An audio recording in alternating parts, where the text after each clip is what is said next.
All right. Welcome everyone to session 9, since we started recording, of New Horizons. We are potentially introducing a new player tonight, so we'll see how that Woohoo! goes. But we have just delivered the party up to their intended destination, I believe. Does anybody want to recap from last time? I vote Avery. Not it. Take it easy on me this time. I got you next time. Yeah. Promise.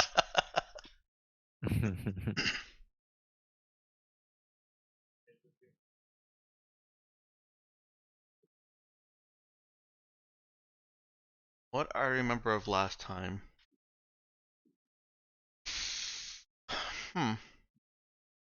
Turns out isn't a whole Oh, that was lot. short. Yep. I was just hitting that too.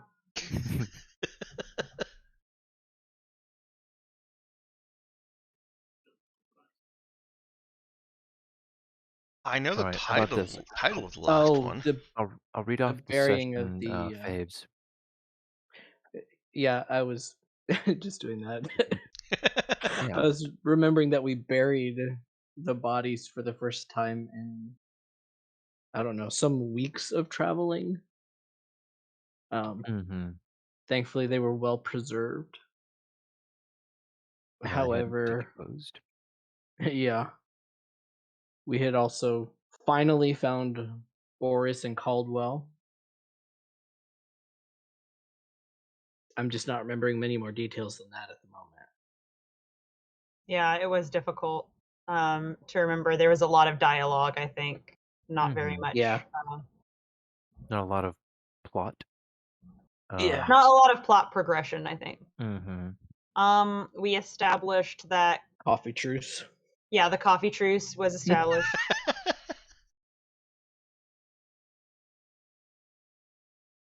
We did try and figure out how we were going to ask for mercy on the people that we had brought back with us, our prisoners of war. Mhm. So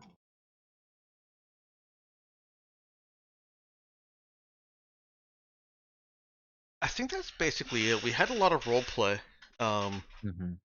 Yeah, there was that a went lot of into that. there was a good bit of time spent on trying to orchestrate the funeral in such a way that was both safe and also helpful in conveying the appropriate message to the POWs. And then you spend a decent little bit of time also discussing in your little graveside chat, as we dubbed it, yeah, their eventual fate and yeah, what the crew wanted to do about them, uh, because of Ahmed's request to Sirsha that they put in some kind of effort to, spare their lives at least. Uh,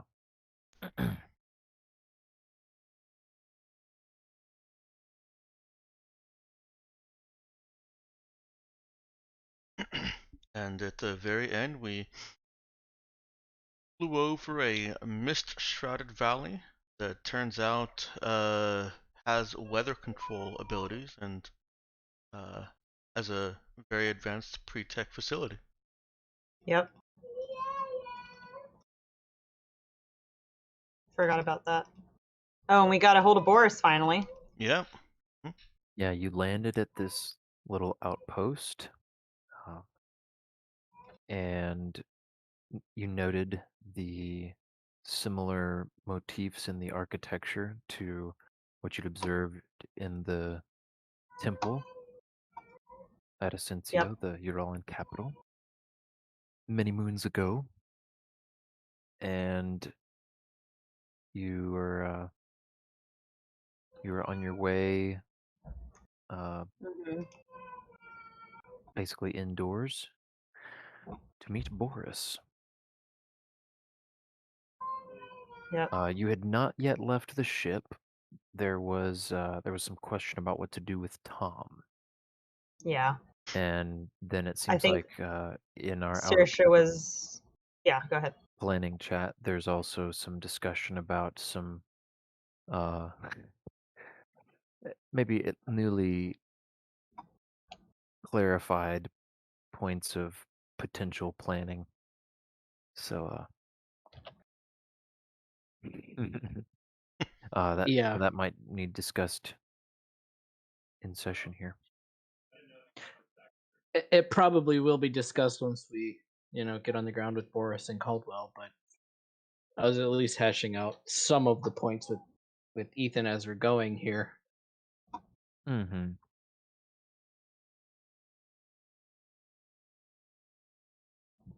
Yeah.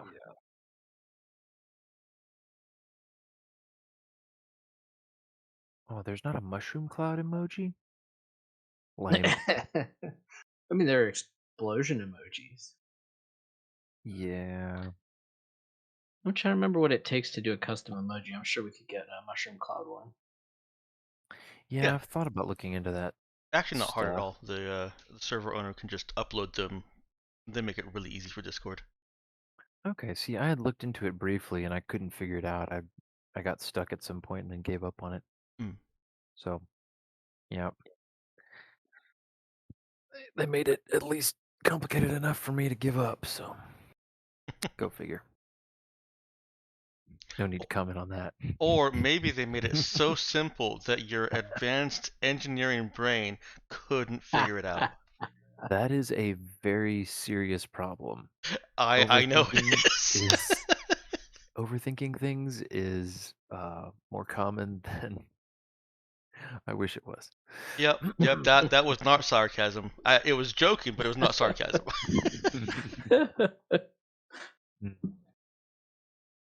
Well, we got me pegged. All right, now that you feel very personally attacked, are we ready to start? I think so.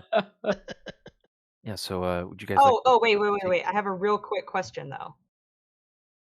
Ethan put something about convincing Caldwell and Boris to go off planet with us to start the government there, and I was just like, I don't remember this happening. Like, so when did we decide on that exactly? I think Ethan's point was that was not decided. Oh, okay, That's sorry, just I didn't see like- that in chat. No, it was inferred, and then Okay. 5 flows, I guess, logically as he sees it from 3. Since Okay. that we're kind of uncertain on that, I really do think that 6 should get moved up to 3. For those not able to see our scattershot planning list here, Dex is advocating that Get Narrow Windcutter be moved up a few notches in the priority list, since things are in question right now. I think that's a reasonable suggestion. Mm-hmm.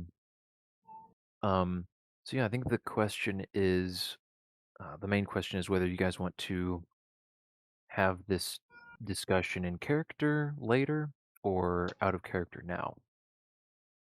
I anticipate it kind of flowing into the whole discussion with Caldwell and Boris we're about to get into with swapping in intel and info because we're going there literally to Mhm. drop off the info about the bioweapons.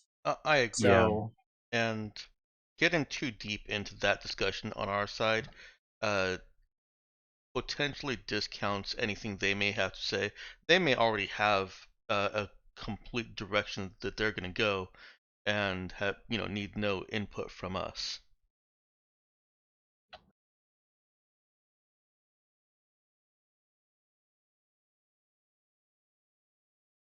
Hello? Okay. Okay. Yeah. Yeah, Sounds good to me. I just wasn't gonna. Okay.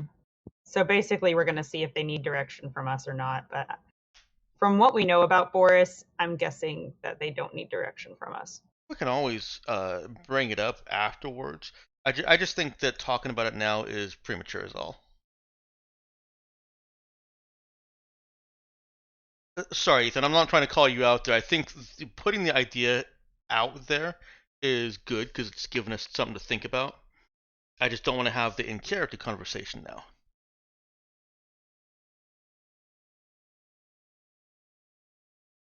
Man, all this silence is making me feel like a real bully. Say something, guys. You're not being a bully. Oh no, Dex is so mean. Where, mommy, where? No, it's just that you put it well enough. We didn't have to correct you. So Oh, Yeah. correct. All right, I'll take that. I deserve that. Ethan, how does that sound? Yeah, I'm good with waiting. I guess I was thinking kind of to direct them. Just from what we had said before, we didn't like the idea of hopping in, to battle with them as they are, and we seem to assess their current strategy as a losing one. So I'm not sure if we want to keep up with what they're doing currently. I think I'd at least like to know what they're doing because their current strategy may be a just kind of a lack of options, and the intel that we're bringing Yep. them may open that up considerably.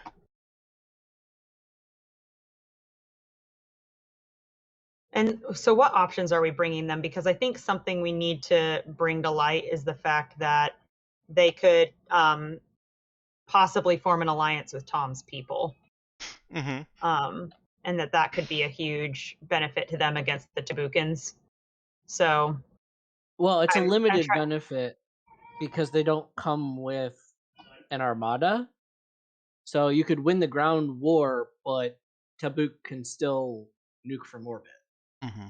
Obviously not with Gotcha. regular nukes because it starts with that number, but I- you get the idea. I think the most important thing we bring them is this whole bioweapon conspiracy and proof, Yeah. little bits of proof of it that they can potentially use in, Yeah. in the intel, in the marketing, and Yeah. try to win an information war. Yeah. Right. Yeah, think that's we'll the bring them biggest- some information war stuff, and that was kind of my thought of we need to get Uralin in a position where they can talk to the people who can actually do something about the information Yeah. war stuff. Mm-hmm. And if he is the only surviving government person we can get a hold of, and the only one who we can help tailor how they respond to the idea of alien bioweapons, because we also do want control of that narrative. We don't want it to turn into a thing where it's like, oh no, Tabuk did this, let's go genocide the aliens after we get done stomping Right. on Tabuk. Mm-hmm. Yeah. True. All right. So I think we're already in a position where we kind of have to tell them what we want to be done, since we're informing them about a race of aliens that we're now, invested in keeping alive to some extent.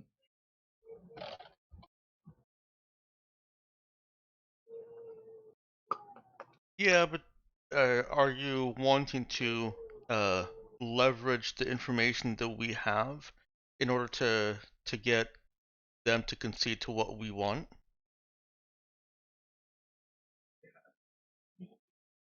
You mean in regard to the prisoners and their treatment? I mean more actually about the aliens. So, for example, if we tell them what we want to happen, and they say no, we're going to do it this way, would we then be withholding the intel that we have? Is that what you're thinking, Ethan?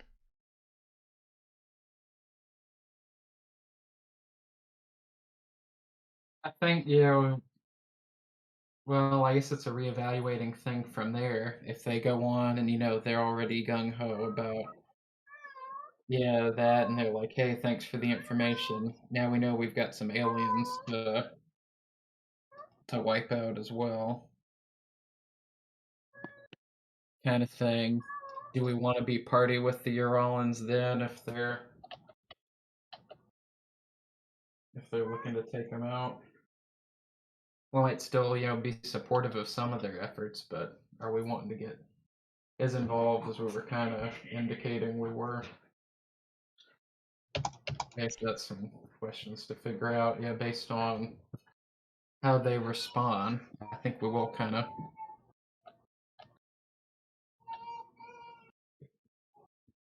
I think we can probably work it all out in character in the negotiation, though. Yeah, I think we have a decent idea of our objectives. I think so. through with Alright. them, but yeah, we Well, have our ideas. We're coming to the bargaining table with. yeah. We got this. Let's do this. Ugh. Except for Adam is squalling. Ben, do you hear him? I I don't can know what hear you're it talking too, about. All I hear is a cat. Oh my word. Okay. I'll be right back, guys. And Nimbus has been doing his own kind of squalling. Oh, so I did also hear a cat then. Yeah, it's his pay attention to me antics. Both Ben and me are not where we can give him attention. So this is the kind of stuff he does when Yeah, Nimbus when is not we're a cat. otherwise occupied. He's a Great Pyrenees. So more or less the opposite of a cat. What does that mean that he organizes your sock drawer and puts candles back up on the mantle?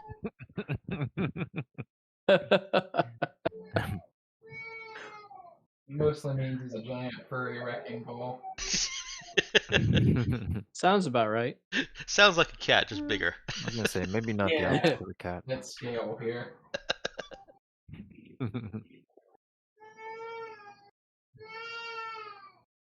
Oh boy, hold on a second. Let me just take But care we of may that need for to a take moment. 5 if y'all need a minute. Yeah. Yeah, I guess I may go check and see if their help is needed. She is trying to quell him quickly here. Quell, she's giving him kisses. She's being sweet.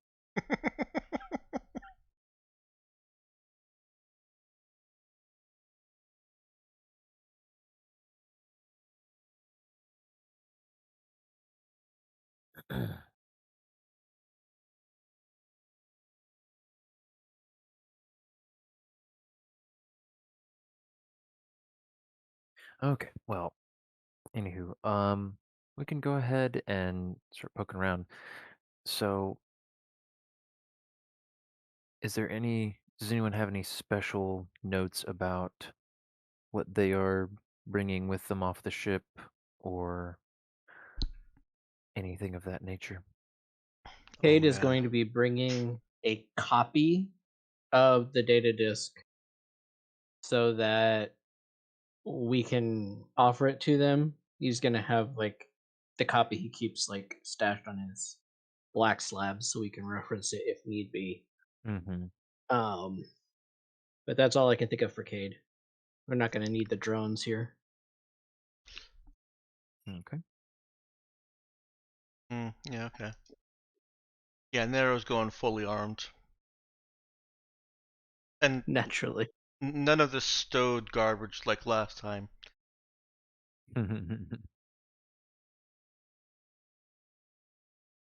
All right.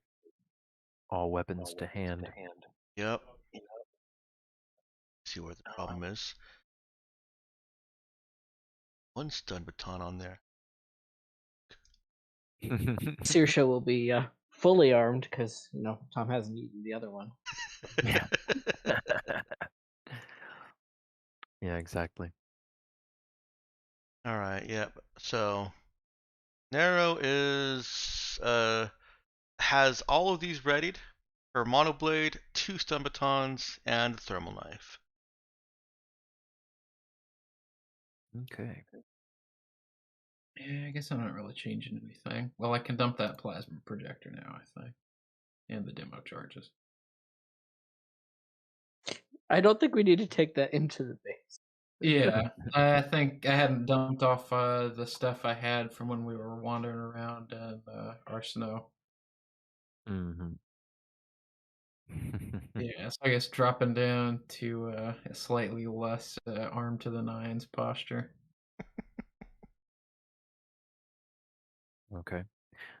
You guys saying that just because you're not anticipating fighting, or because you think they might not appreciate that? I'm figuring mostly because I think they're not going to appreciate that. I'll still have benediction and my laser pistol, I guess, Alrighty. and my old staff. I've been sneaking that everywhere else so far. Ye old staff. Nero, of course, thinks that she should be visibly armed to the nines because that's exactly what they will appreciate. Oh yeah, I do That's have what a she's here plasma for. projector stowed on my sheet. I guess I'm going to move that to just other for now. I don't think we need that. I just, whatever reason, I just imagined Cade like going through his backpack and being like, "Whoa, wait, what is this doing in here?" Like very gingerly taking it out, like making sure the safety is on. Like, Yeah, yikes! What was that? Where were the plasma projectors from?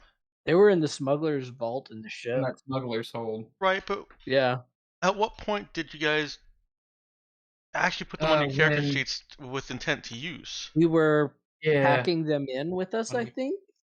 when we were backpacking to Arsino. Oh, that makes a lot of sense. Right. Your scouting. Yeah. I figured Brother Nick should load up with everything we might want if we went ahead with our jailbreak plan. Yeah, okay. Yeah, no, that makes sense.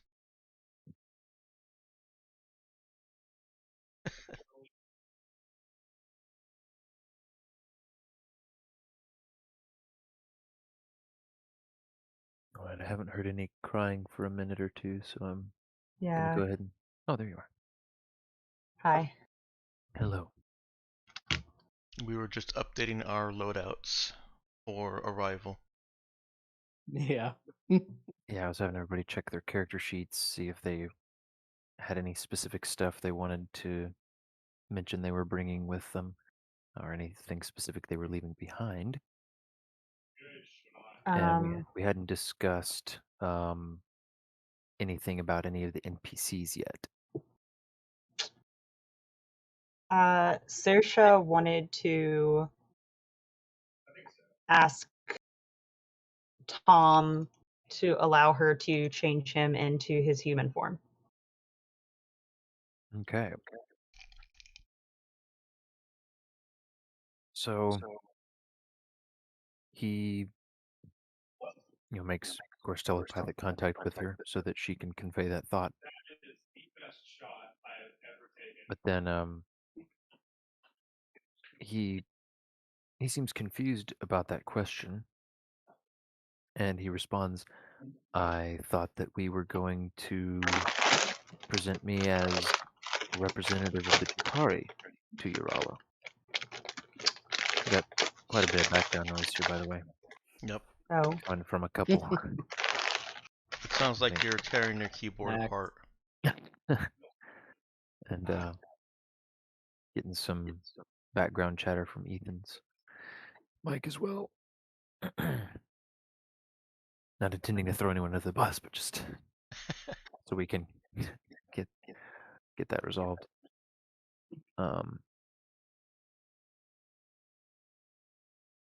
Let's see. Where was I? Oh yeah. So that was basically Tom's response. Okay, so Saoirse would explain that she doesn't know all of the people on this base. Boris does know the people on this base. And so she would prefer to make him seem as unintimidating as possible. And then ask Boris for maybe a private visit with General Caldwell, or just ask him when he thinks the time is right, or when he thinks the who and when to show himself to essentially is. Mm-hmm. Hmm. Because I don't want some trigger happy private seeing us step off the deck with his mandibles clacking Okay. and assume the worst. I want him to get a chance to speak to General Caldwell and Boris. And the best way to go about that is by Introducing starting him not off clacking? introducing him not clacking, yes. In something that is easier for the human mind to understand. All right, give me a talk check. Okay. Oh my goodness. Okay. Google Chrome crashed. Oh, whoops. Okay. I was gonna say, or unless you think a different skill would be appropriate. I can do a lead check. Okay. Just because I'm asking him to trust my judgment on this, that the best way to do this is the way I want to do it. But Okay. Yeah, you can make a lead check with charisma. Can I assist with a talk check, trying to smooth it over based on our talk about him doing some diplomacy? Saoirse will be thankful for Brother Nick's capability with pretty words. Okay. Yeah, I was gonna say if Saoirse brings Brother Nick along to try to help convince Tom of this, Yeah. that would be fine. Yeah, you can Yeah. give a talk check to assist. All right. So Hold on. I'm Yeah, still can trying to continue to roll. load roll 20 right now. Do you want me to go ahead and roll it for you, or I can wait on you? Fine. I mean, if it's a crappy roll, I'm gonna ask you to let me re-roll it. Obviously, you did it to me on purpose, so I think probably best if we just wait for me to roll it, but Yeah, sounds like it. all right. New Horizons launch game. That's the idea, yes. Thanks. All right, I can feel my sass coming on strong tonight. Mhm. Okay. Almost there. All right. Sorry, when you I'm get on there, my dinosaur of a computer. so when you get All there, it'll right. be a lead check with charisma and an extra 1 modifier. All right.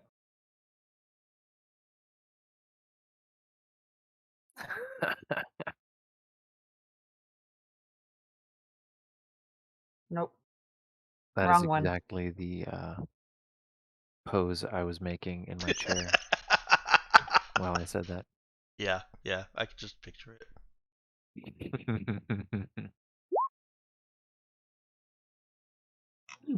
Okay. That's a partial success. Tom seems to consider for a moment. And he seems to also be considering Brother Nick's input that this is just good diplomacy. But he eventually asks, wouldn't it be better to show myself plainly from the start so they know they can trust me? If your presence is not enough to protect me, then appearing suddenly alien later won't work much better, will it?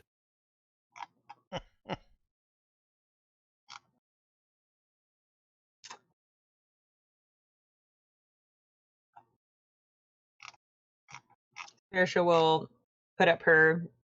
She'll just kind of put her hands in the air and just shrug and just go, well, I tried.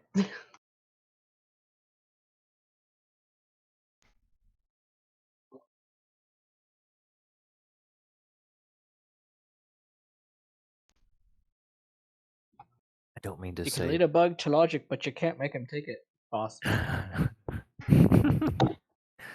She is gonna deadpan Cade so hard. He'll just shrug like, who, me? She's like, gee, thanks.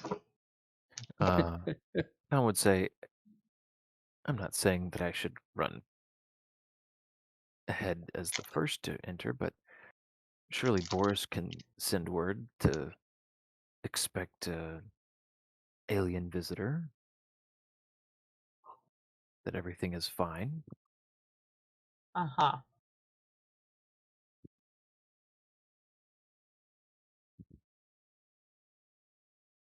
She'll just nod.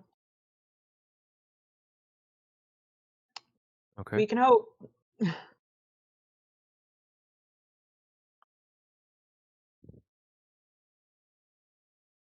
Okay. He seems to accept that.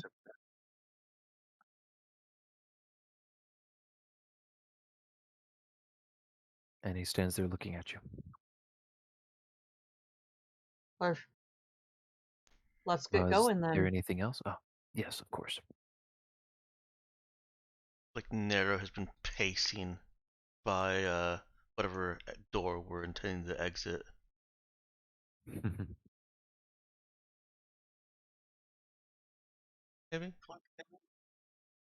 Yeah, or are we probably. taking the ramp out?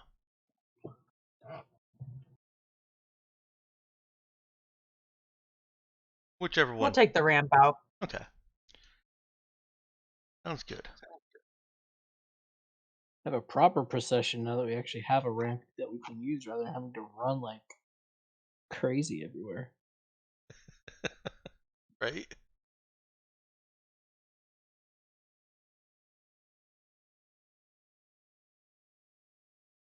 Also, yay for a clean airlock.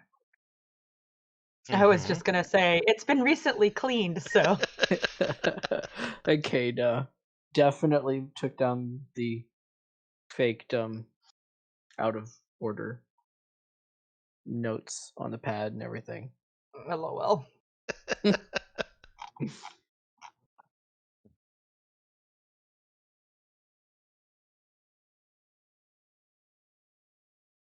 All right. And are you guys leaving the prisoners behind for now, or are you bringing them along as well?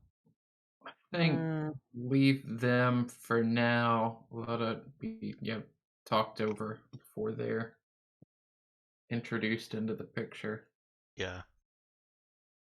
Okay. Maybe let Boris know so there can be a guard posted, or ask Victor. Well, do we want to have Victor stay behind?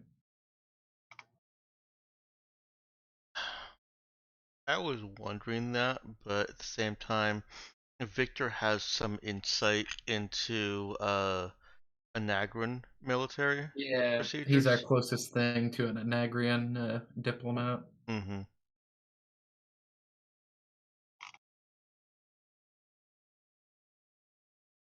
Yeah, he's waiting in the cargo bay where Nero is pacing back and forth, and he seems fairly well contained, but he is sporting a broad grin. Seems partly coming from watching Nero pace.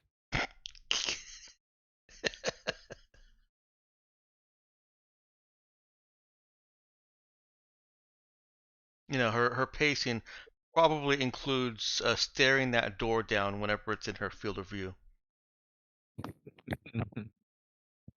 Yeah, occasionally he'll throw little teasing comments at her like, "You know how to work the control panel, Nero. I could show you." I'm waiting. We'll all have to go out together. Ah, yes, of course. Silly me. Nero glances over at him with that same look. Yeah, silly him, and then goes back to staring at the door and pacing past it. Yeah, he's loving that.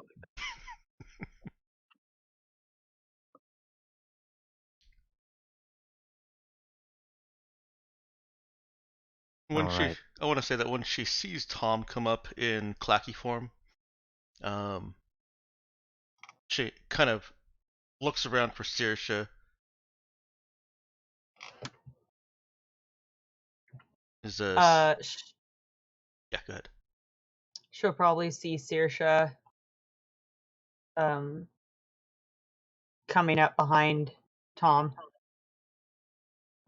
Nero looks at Tom and Saoirse. Are you changing?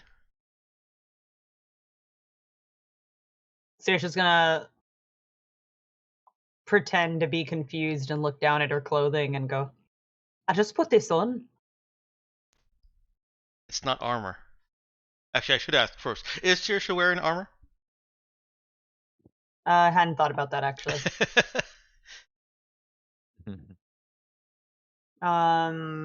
What is her? Hold on. She has secure clothing, woven body armor, or just, of course, plain clothes. Can she? I guess she'll do the woven. Well, yeah, Okay. the woven body armor, just Oh. because we are on a planet that is currently being invaded. I was wondering if Nero should actually be wearing her combat armor, but that felt a little bit too much for this.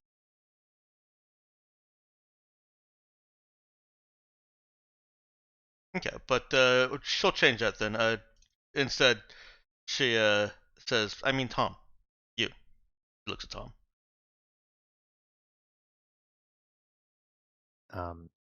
And she hears in her head, "No, I'm going as I am." Slight hesitation. We- Then, okay, and she does a quick pat down of her weapons. Sure that everything comes out nice and easy. What is she thinking when he says that? She's her thoughts are a little bit of a tumble of, well, that's dumb, and and uh kind of a protective barrier. She's trying to kind of position herself mentally where she can be an aggressive force if anybody does take offense to Tom looking how he does. Okay. She suddenly envisions Twinkies. Quite a lot of Twinkies, actually. And some of them are standing up and like hopping around.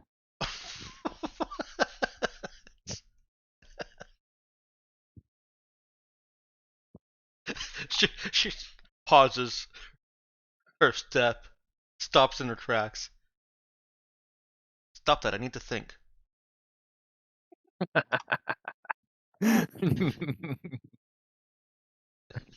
And yes, spoken out loud, of course.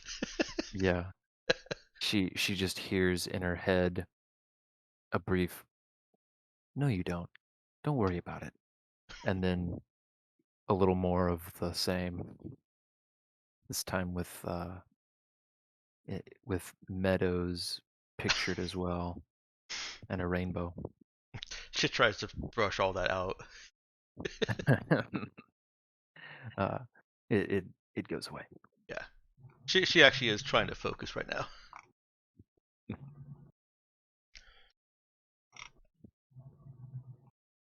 All right, and as for Ahmed, last loose end.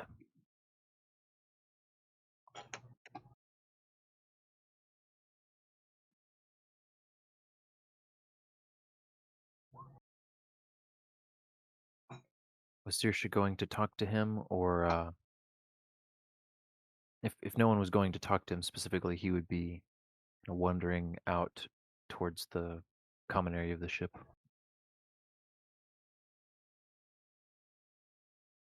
Admiral who? Not Admiral, no one. Ahmed. Ahmed. Okay, I thought you said Admiral Usenja. I was like, when did we get an admiral our ship. I'm so confused. Okay, sorry about that. Anyway, It's a trap. thanks. Anyway, I would tell Ahmed that he needs to come with us. I would also ask Cade if there were any way he could make it incredibly difficult were anyone to come onto our ship to open the doors that the prisoners are in. Yeah, probably. We would have had plenty of time to prepare for that. Mm-hmm. Yeah. Could you give me a program check? Okay. Hacking or no? No.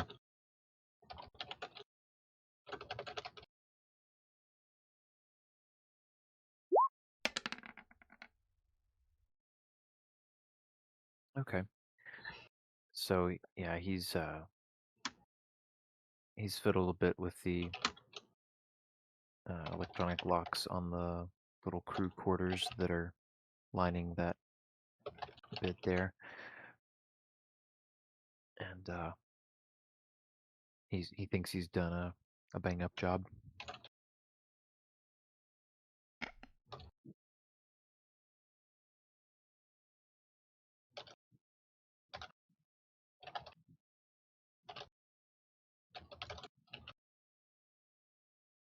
Yeah, these doors should be decently protected now.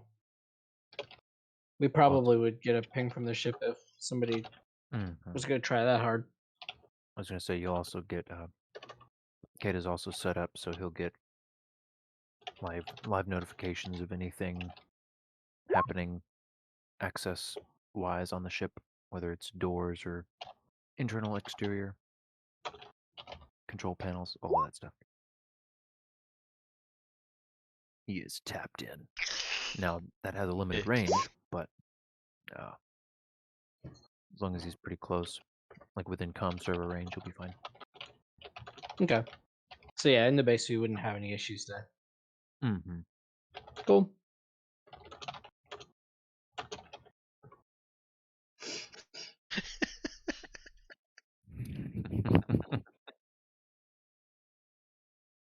All right.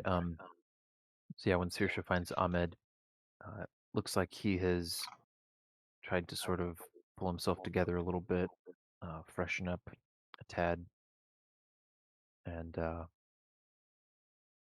hair is kind of finger combed, but he has a look of determination on his face, and he nods when she tells him to come along. Let's do this. And he follows her. Question. Mm-hmm. Did you read what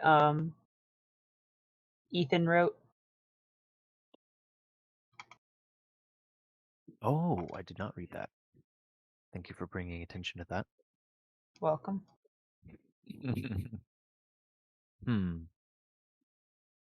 So, yeah, Tom would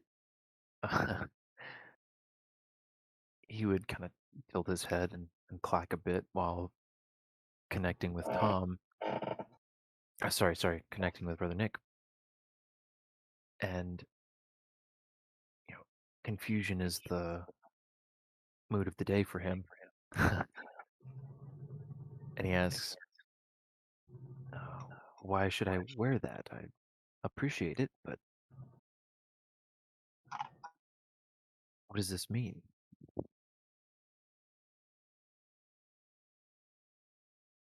Brother Nick would offer back that even if you're going to go looking like yourself, wearing clothes will help them relate with you more, to help you feel more, for a lack of a better word, human to them. And wearing ceremonial clothes will help them to put a more generous connotation on presents as well. Okay. Uh, Tom makes sort of a buzzing, humming kind of sound and responds, "That does seem reasonable. I'll I'll do it then if you think it's wise. I'll need a little help though." And he extends his arms out for Brother Nick to come and put it on him.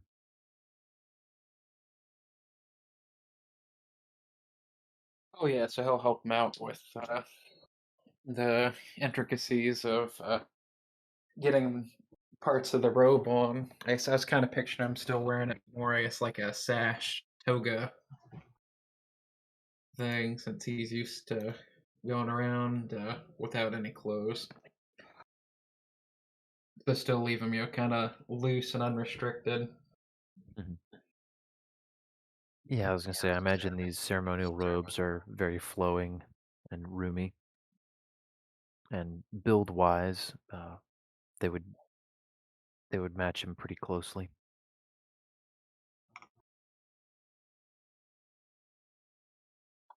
Yeah, once he's garbed in this silken, did you say white? Was it a white robe? What color is the robe? Is it a single color? Have to some design. Picturing orange, just trying to find. I had some pictures of alternate Brother Nick clothes at one point. Okay.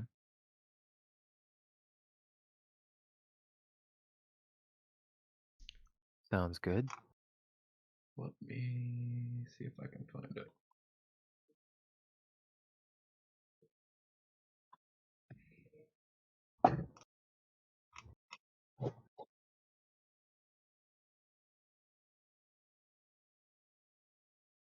So is it basically just an orange Santa suit, Ethan?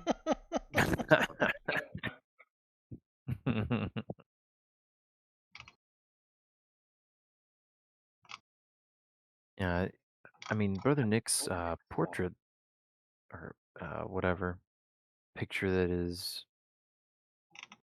on the landing page looks similar to that. Kind of, yeah, like you said, toga-esque. I know there's another term for that. Asari is an Indian form, but I don't know what that form is.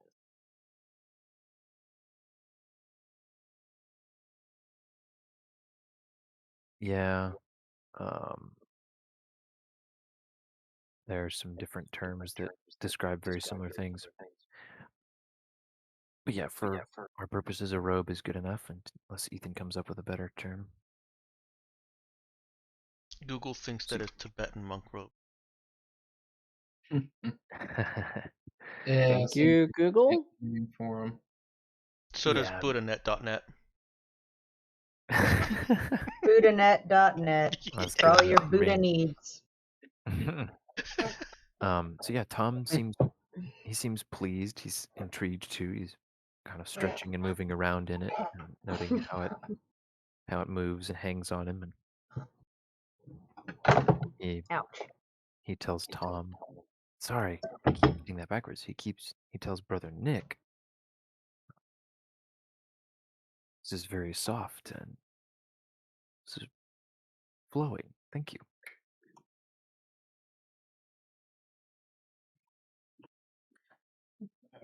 So yeah, you're quite welcome.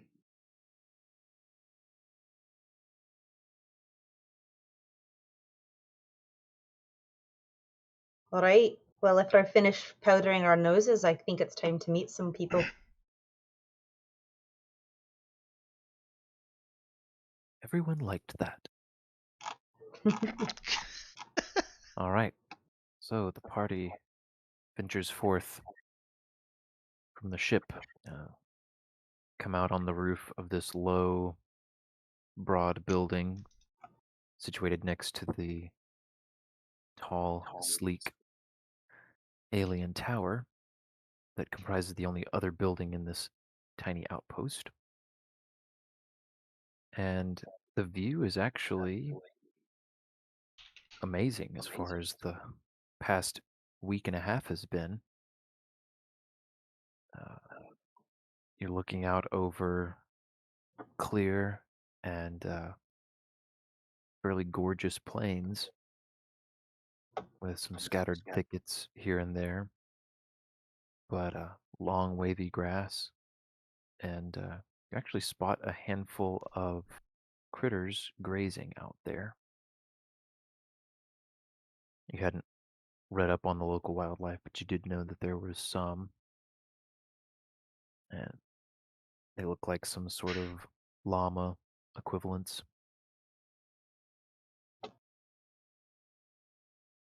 Llamas. Time to adopt some llamas. Mhm. And ways off towards one edge of the building, there's a little stair access that will take you down into the building below, apparently. Is there anyone out here that's like telling us where to go, or No. And the stair access is, it's part of a little, I don't know what to call it, but basically it's a little mound that has like an elevator, a larger freight elevator type thing built into it too. But it seems like the one spot to get down off the roof, unless you want to take the side. I think we're good. Yeah, we'll go off that. All right, so make your way over to the stairs,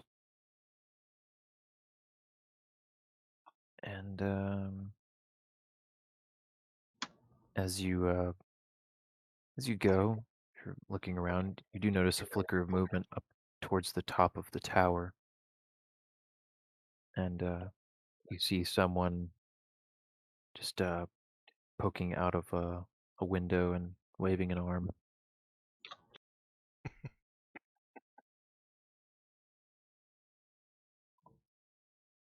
And you hear very faintly,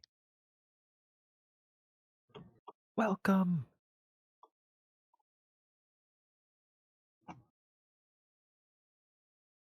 Can we figure out where the voice is coming from? Yeah, it's from the person hanging out the window up on the side of the tower. Oh, well, Pretty far. sorry. I mean, like, Like I probably didn't explain that very well.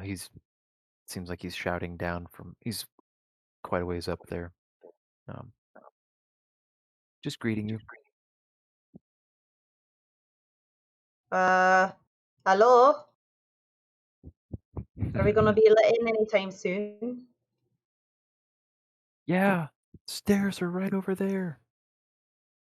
Thanks, yeah.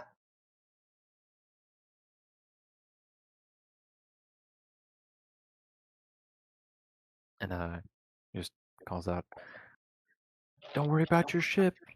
It's safe here." I hadn't had a mind to worry about it until you said that, but thank you. You're welcome. Oh my.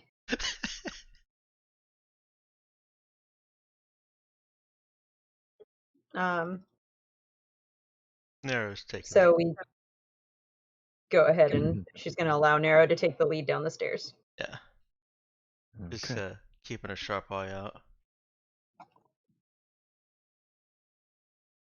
Okay. Go ahead and give me a notice check from Nero. All right.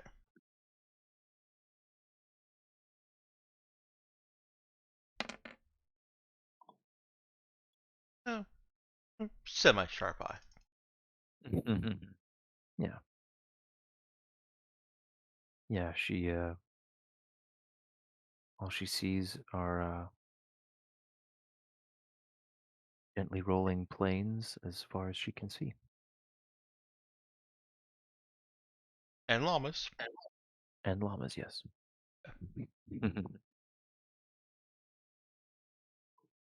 Yeah. All right. She, And escorts so the us rest, to the. yeah, the crew can make their way down the stairs, and they come out into what seems like a large parking garage, though with, of course, much more sci-fi-ish flooring. And there's a section close by against one of the walls that's some sort of office with a couple rooms.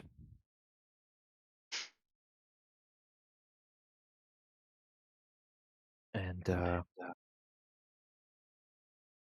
you see waving through one window in one of these rooms a familiar figure to some, uh, dressed in a crisp white lab coat.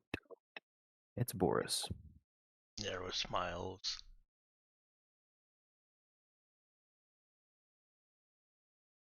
And he's beckoning you all to come on over to the room.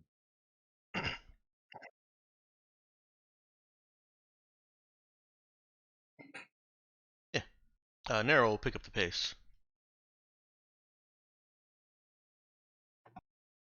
All right.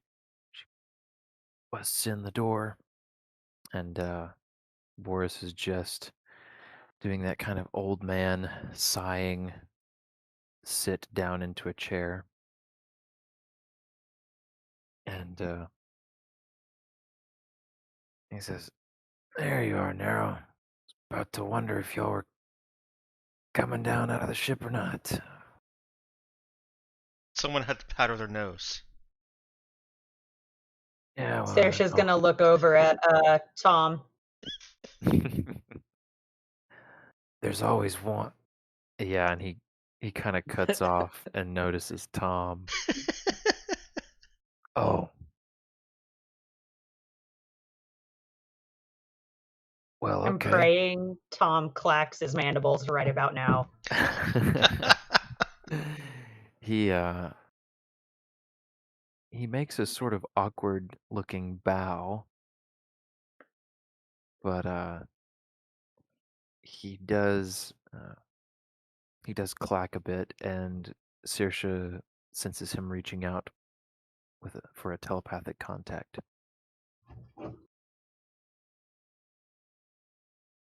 And let's see.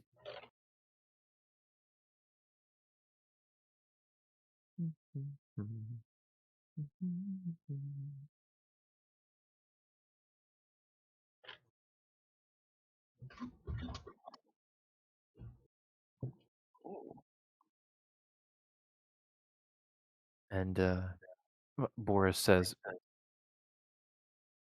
"Well, I suppose you could have mentioned that." Ah, and how exactly did you want us to mention it?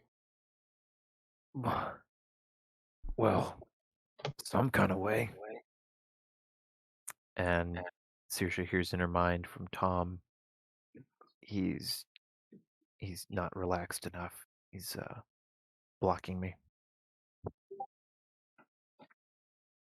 Saoirse will just kind of grin, but sort of grimace also at Boris and just say, "Well, you know, there are some friends you just have to meet to understand."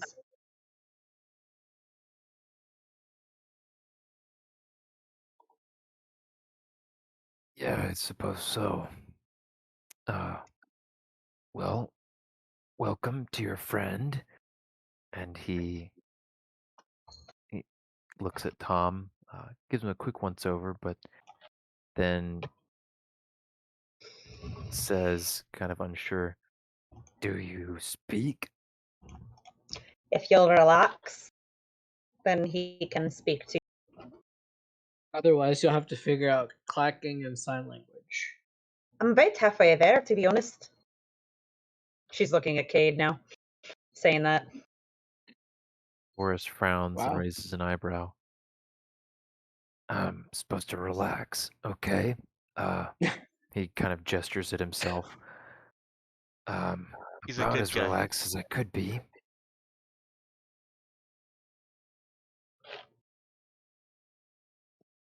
He does take a deep breath, though. Saoirse will look at she'll look at Tom. I almost said Nick, but she'll look at Tom and she'll tell him to try again, basically. He'll respond,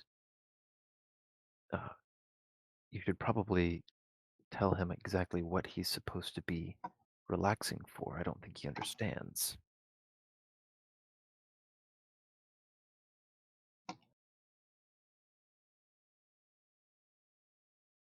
And Boris will say,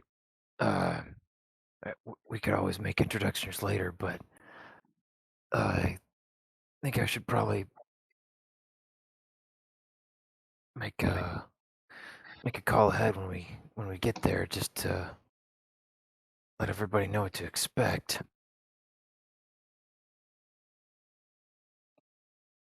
That's fair. He reaches over to the panel, kind of in the desk next to him, presses a button, and says, "Go ahead and send Liz on over. Tell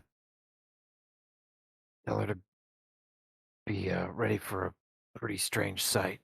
Don't get spooked."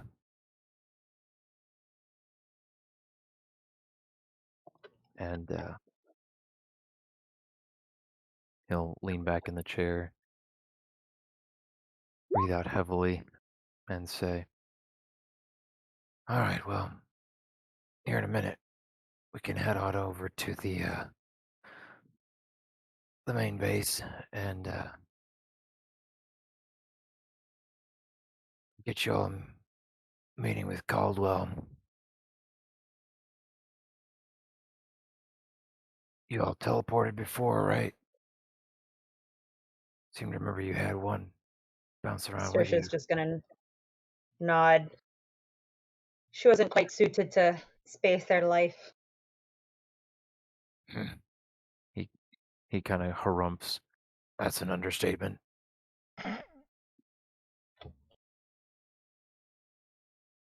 But hey, not everyone is.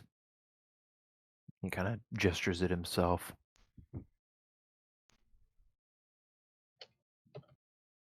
Being at planet side has been a nice change of pace. But you're coming back with us, right? Coming back to where? The ship. Hmm. Looks like he's thinking about it. Saoirse's gonna clear her throat really awkwardly. Oh no. And she's just gonna go, no offense, but I think that might be better left to be discussed later. Nero closes her mouth.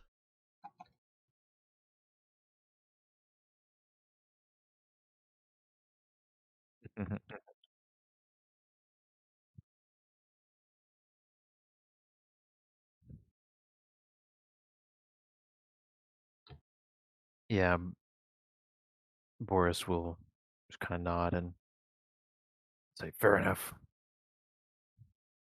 About that time, the door to another room opens, and a woman dressed in what looks like it would probably be a Uralan military uniform if it were in a little better shape, steps into the room,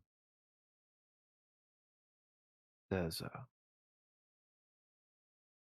"Boris, I'm reporting. You said something about a..."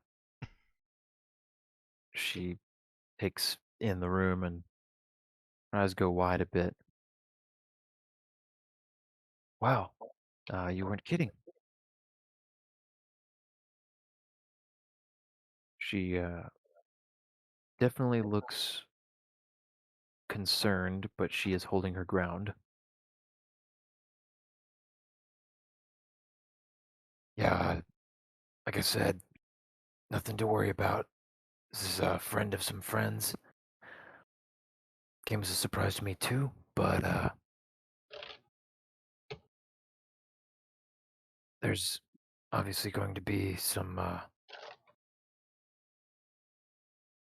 very good reason for this friend's visit. So we're gonna welcome him. He kind of looks to Saoirse questioningly. He hasn't told me otherwise yet. Fair enough. We'll welcome him. We call him Tom if that's easier for you, Boris. Yeah, a name would have helped. Thanks for that. Tom here is just as welcome as any of my other friends.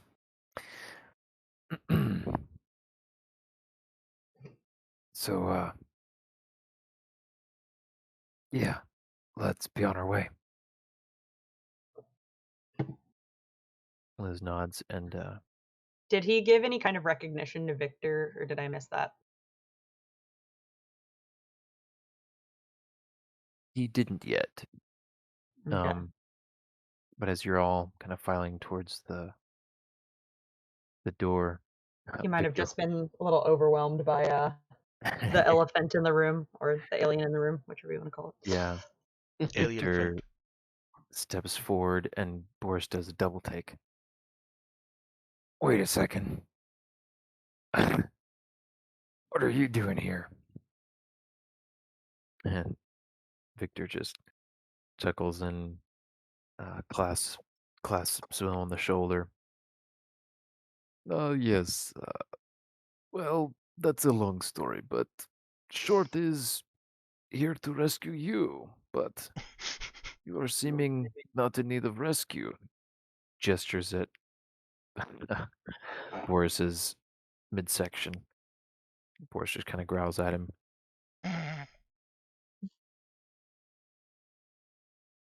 Yeah, well, haven't been having to run this way and that and get shot at, so not been too bad. Yeah, we'll talk about that rescue. And he is smiling amidst his banter though. Now come on, let's get going. And so he herds you all into the next room where Liz apparently makes sure everyone is situated. The floor in here has a bit of a different sheen to it, a metallic glint. And she steps over to what looks like a little pedestal in the middle of the room. Puts her hand in the top of it. Seems like a almost perfect fit for her.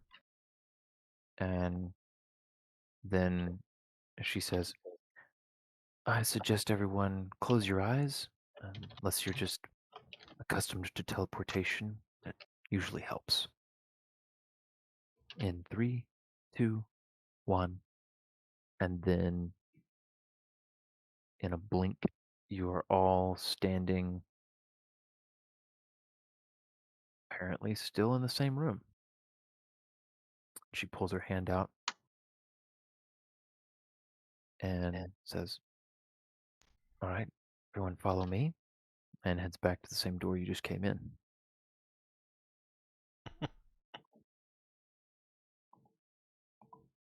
And opens the door out into a decent bit of bustle and noise. And a fairly large room with people gathered, sitting at tables, talking, some people eating. And quite a few look up to watch you all come in. And as you all file into the room, a general hush comes over the gathered people. It looks like you're basically in a a large cafeteria, although it doesn't look like that was the original purpose of the room. And Boris just gestures to one side. Yeah, let's move along. We've got Caldwell in an office waiting for us. Don't mind all them. And talk gradually resumes, and Liz leads the way along one side of the large room. And I should mention that Saoirse, as you all are walking along, she feels faintly as though it were kind of muffled, the sense of teleportation happening in one of the rooms that, one of the doors that you pass on your way out of the room. Hmm. Quite a setup you've got here. Yeah, it's pretty incredible. Quite the find, I'd say. I'm sure Caldwell will want to tell you all about it as soon as he hears what you've got to say.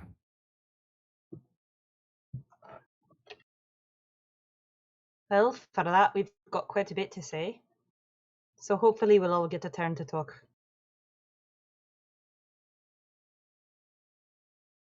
All right. And Liz leads a lot of you through what is apparently like a kitchen. Saoirse's keeping a sharp eye on Narrow.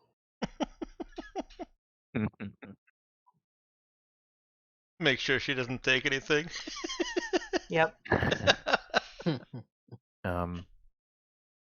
As you enter the kitchen, you're hit with the smells of food being prepared, and also a very rich smell of coffee. Saoirse feels herself immediately drawn to wherever the smell of coffee is coming from. Less attentive to Nero all of a sudden. Suddenly, her vision is narrowing, but not on Narrow. It is narrowing on wherever that delicious smell is coming from. Yeah. As Boris and Liz get to the about the other side of the kitchen, just kind of this little cut through, and seems to notice that some of the group have slowed. And turns around. You all eat recently, or you No. need something to top you off? We had been in space for a little bit. Mm. I'm starving. You aren't starving. I haven't eaten in hours. It's like a new world record for you. Maybe. Yeah, well, like they just about got another batch ready, so he looks over to Liz. Go ahead and let Caldwell know we'll be along in a few. We'll grab something to eat and head that way. Okay. Very well, sir. And she heads on out of the kitchen. Yeah, go on ahead, help yourselves. He points you over to one end where there's some pots being prepared.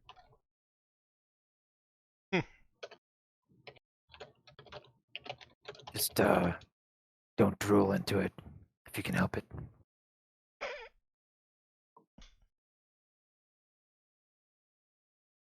So yeah, you guys can go over, and one of the kitchen aides will get a few dishes for you and hand you silverware. Help yourselves. All right. Nero does.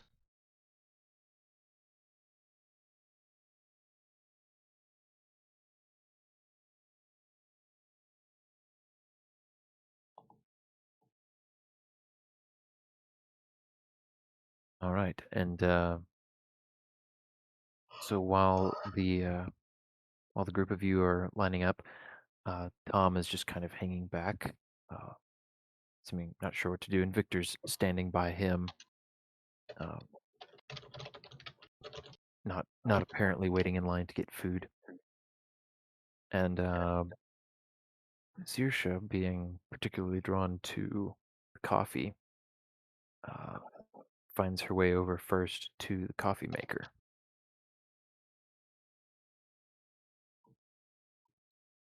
Hello, lass. And Saoirse glances up. Does she recognize that voice? she does not.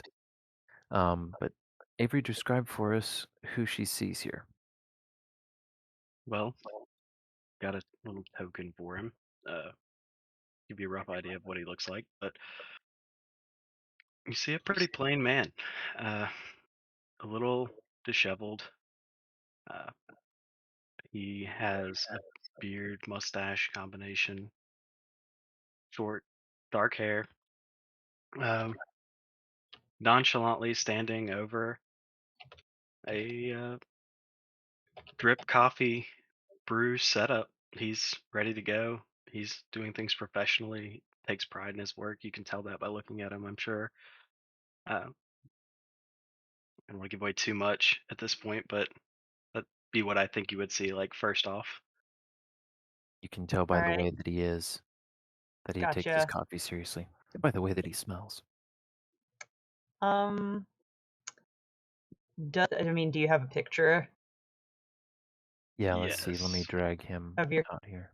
character or someone you took inspiration from? Yeah. Okay, thanks. Let's see. Yeah, I think I've probably seen like only 1 or 2 or 50 baristas that look like that. Yeah, he definitely looks like takes his coffee seriously. Very serious. Hello, and she's gonna look behind him at the coffee maker and just I was hoping to get some of that. If you don't mind, just scooting a little bit over there. Sure. Sure. How do you take it?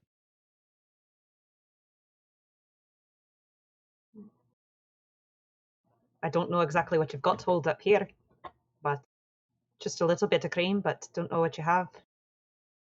You know, Is it some of that brash ration stuff? Because I can't stomach it. let me just give you my specialty. She looks dubiously at him, like, oh no. 1 cream. And I guess I'd hand you the cup of coffee. All right. Thanks much. And then she'll just kind of like look around to see if there's anyone else. So, question: would I see Tom at this point? Yeah, if you look around, you'd notice him standing off to at the far end of the kitchen. I think you might notice Nero also eyeing them very closely. So, I can't help but notice your party. You adventurers, or I guess you could say that, yeah. We really are just trying to make a living. oh God, do I know about that? I've been looking for work for a while. Somehow landed this gig. Are you better a chancer then? I'm sorry. Are you someone who takes risks often? I would say so, I guess. I mean, uh, I've had a rough few weeks, to be completely honest, and I find that question kind of hard to answer. Yeah, he takes a lot of risks of not getting paid on time. Hey,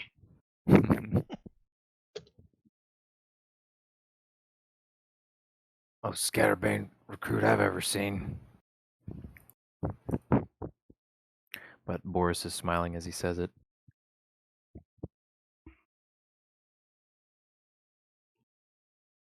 you just give me a chance in front of an engine, you can see what I can really do.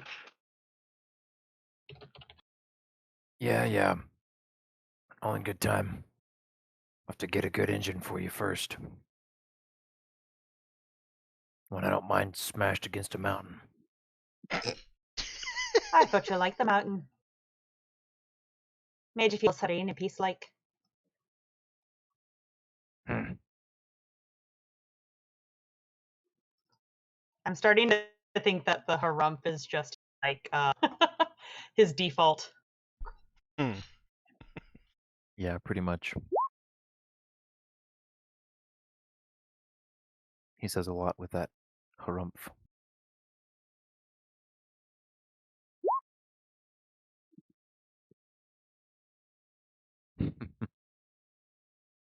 Give me a notice check from Nero. All right.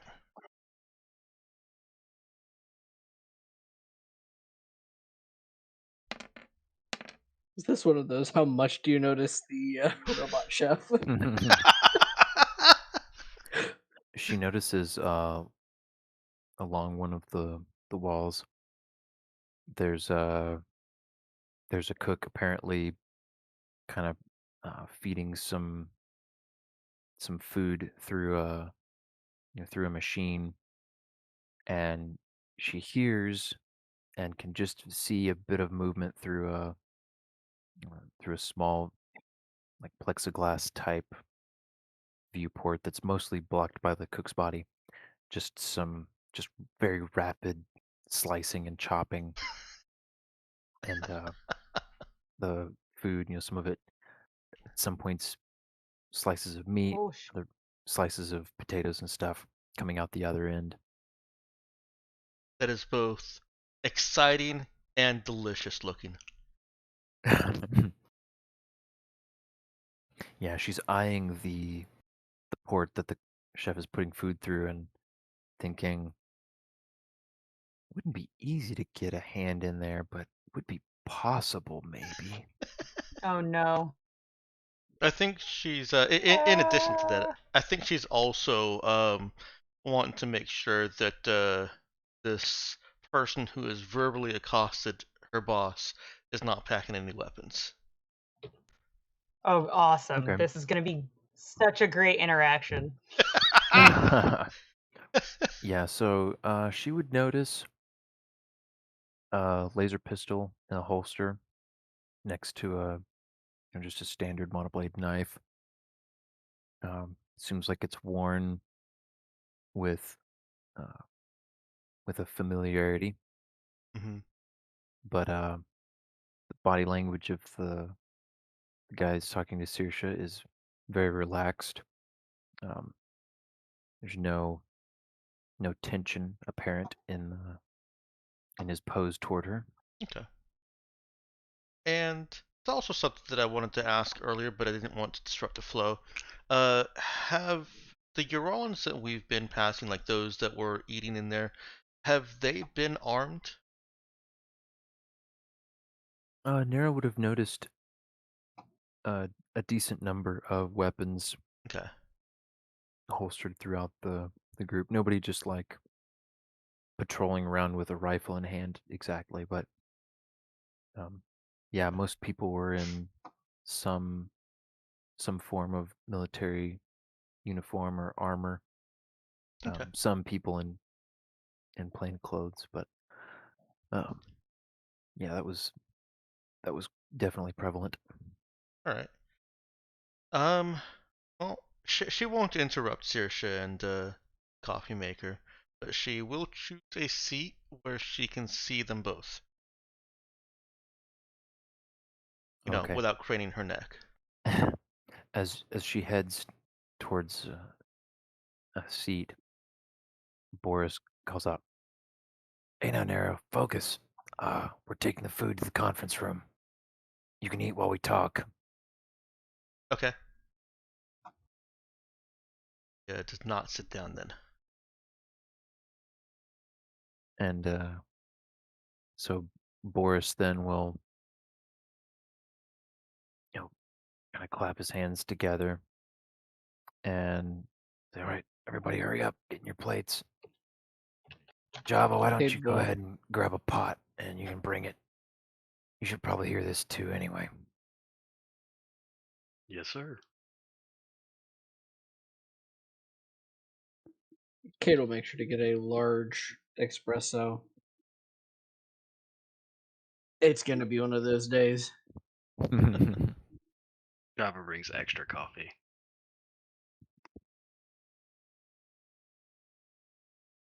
Yeah, just get some water or milk if they have it, like actual milk.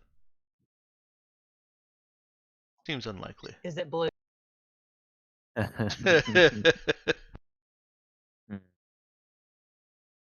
Inquiring minds need.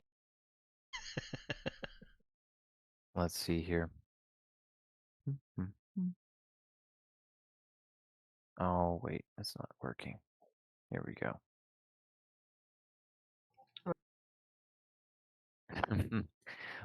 The milk is it actually has a bit of a yellow tint to it. Barf. Water it Nope. is. Didn't need to know it.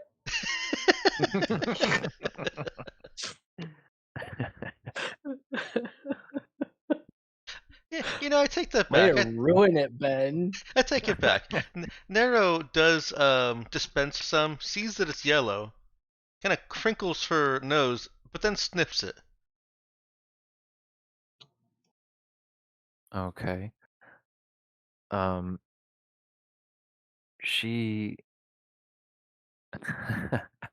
um I'm having fun with this. Go ahead and give me another notice check. Okay. Okay. We'll just let the dice decide. Perfect time for a low roll. Yeah. It definitely doesn't smell like she's used to milk smelling, but it doesn't smell bad or like it doesn't smell like it's foul. Well, then she tries it. It's just strange. It tastes pretty much like milk. It's maybe just a tad thicker than she's used to it being. Hmm. Well, actually, I guess I don't know if she have been drinking it unpasteurized and all. I think she probably grew up with only the best milk, being a farm girl there. Mm-hmm. She's probably gotten used to, she's probably gotten used to milk just not being available, so hasn't had much since she left Phyllis. Okay. Yeah, let's see then. I guess it definitely tastes different than what she's used to, but it's definitely real milk of some kind.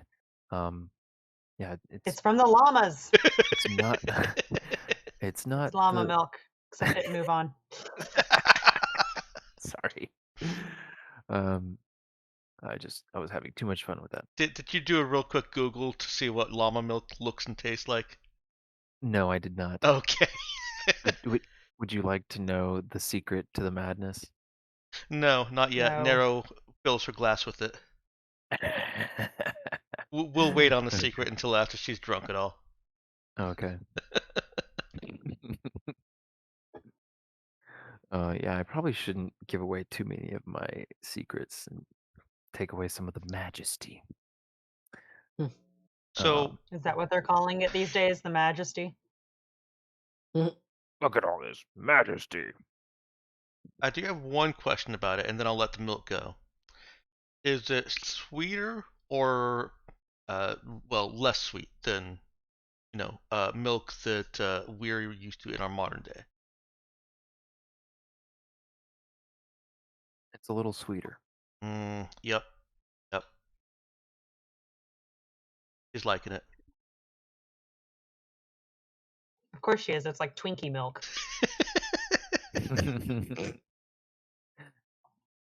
Yeah, man. Do not get the idea stuck in her head that you might be able to milk a Twinkie. Oh boy. Yeah, I just imagined like the unicorn cake variety of milk. Oh no. Swirl of rainbow colors. Barista level of milk. Oh. Mhm. Oh boy. Yep, that's definitely a thing now. So yeah, you all file out of the kitchen, food, milk, coffee in hand, and with this man Java following along with a pot of coffee. Dutifully. Wait. His name is Java. Yes. That's what Boris called him. You didn't ask. Saoirse's just gonna look at him. Like when she just kind of like, you see her pause for a moment and look over at the guy who gave her coffee. And like she's about to ask a question and then she just stops and just keeps going.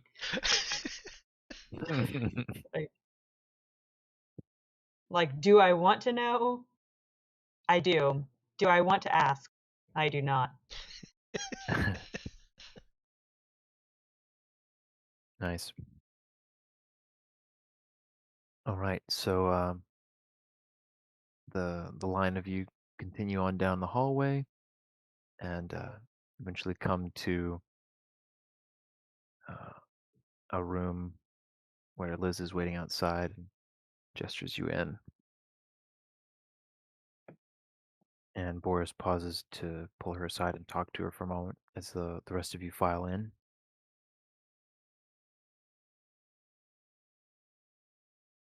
And there's a large conference table there, and you see General Caldwell sitting, looking definitely the worse for wear uh, as far as his demeanor and wear and tear. Uh, he's aged a bit faster the past few weeks since you saw him than you might have normally. But he perks up a little bit and says, "Come on in, all of you. Have seats and sit down. Help yourselves. Uh, I don't know if I expected to see you or not, but boy, is it good to." And he just kind of sags back into his seat, takes a drink. "Well, do you want to go first, or shall I?" Saoirse's gonna look over at Brother Nick. And she'll just look at the look at him and she'll just say, "Well, we have some information I think that you would find important, possibly helpful, but I'm not exactly sure how helpful it'll be if I don't know what's going on. So, all that to say, I think I would like to be taken up to date on what's been happening here." "Yeah, that's fair enough. And then he sees Tom come in. Sorry, the only thing I could think is, "Great googly moogly." No, no. What? Sorry. It's Phineas better than and Ferb floppity reference. floopers. Yeah. Lappity peeper. No, I'm not gonna pull a major monogram voice. You should have. I Cade already will have enough. chip in and say, I do have a copy of the data that we acquired with us, and he'll set it on the table. And if there's a projector in the room, he'll like pair his tablet to it so that if necessary they can produce like visuals. Okay. Yeah, he could sync up to that sort of thing. They've got the tools. We Yeah. have the technology. Get ready for a slideshow, guys. I General swear Caldwell. this better not be in PowerPoint. It's okay. Kate is gonna read the slides word for word.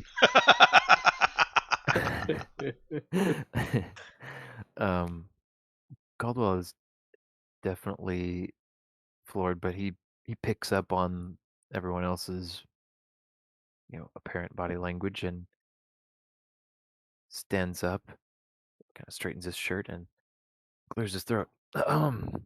Uh, welcome then to your friend. Do you care to introduce me?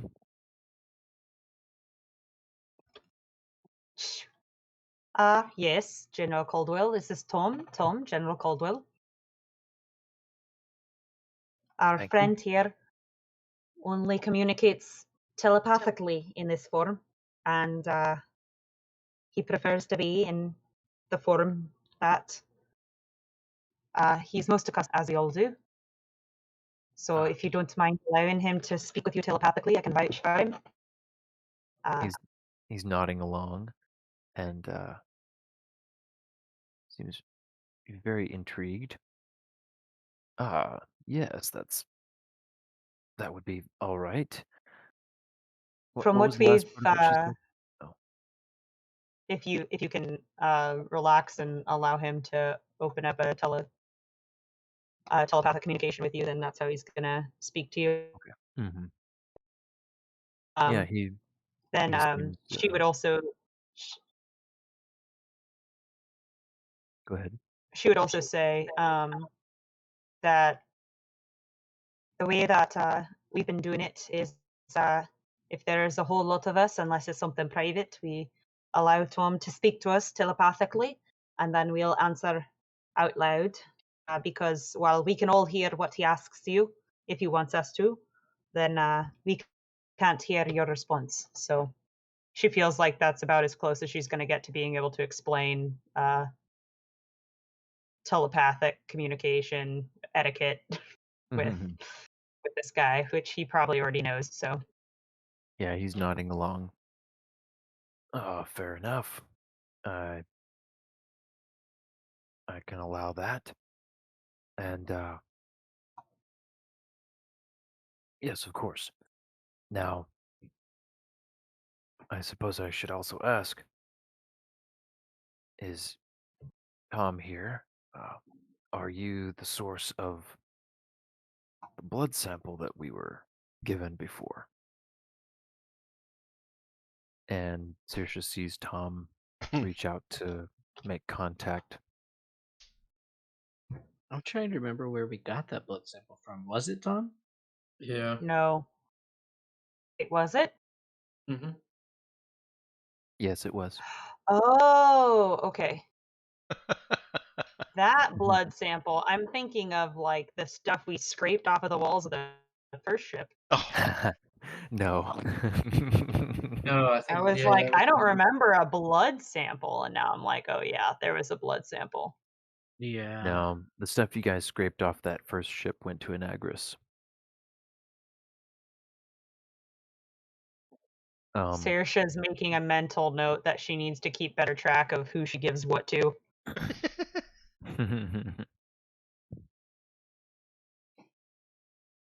and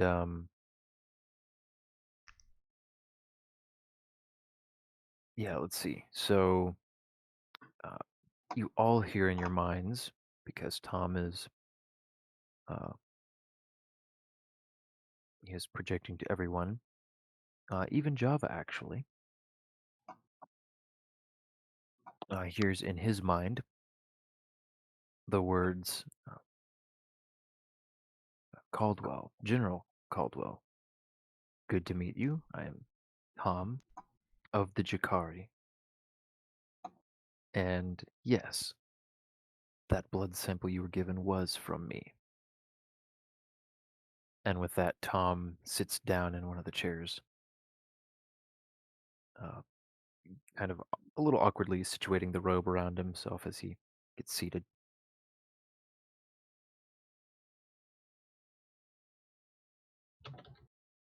And Caldwell seems taken aback for a moment and then just goes ahead and sits down himself. Well met, Tom of the Jukari. I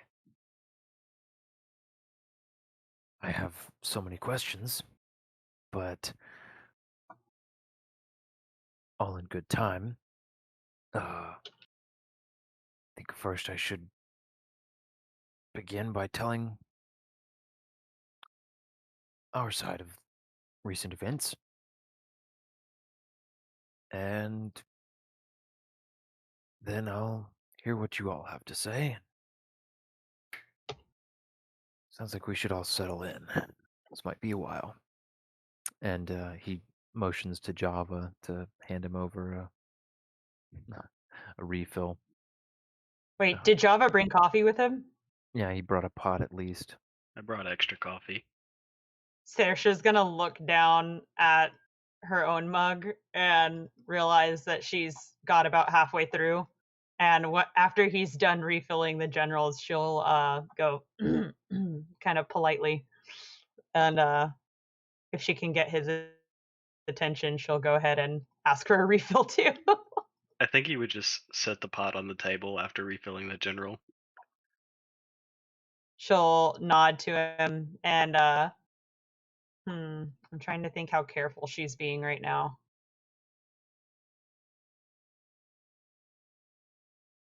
Yeah, she'll pause for a second, and if anybody was paying careful attention to the coffee pot might notice it wobble, but she thinks better of it and leans over and picks it up with her hand.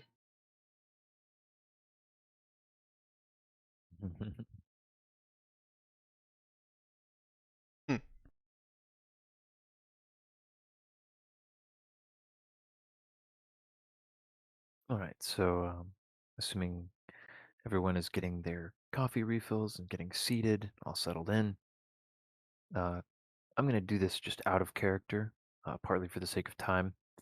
But General Caldwell,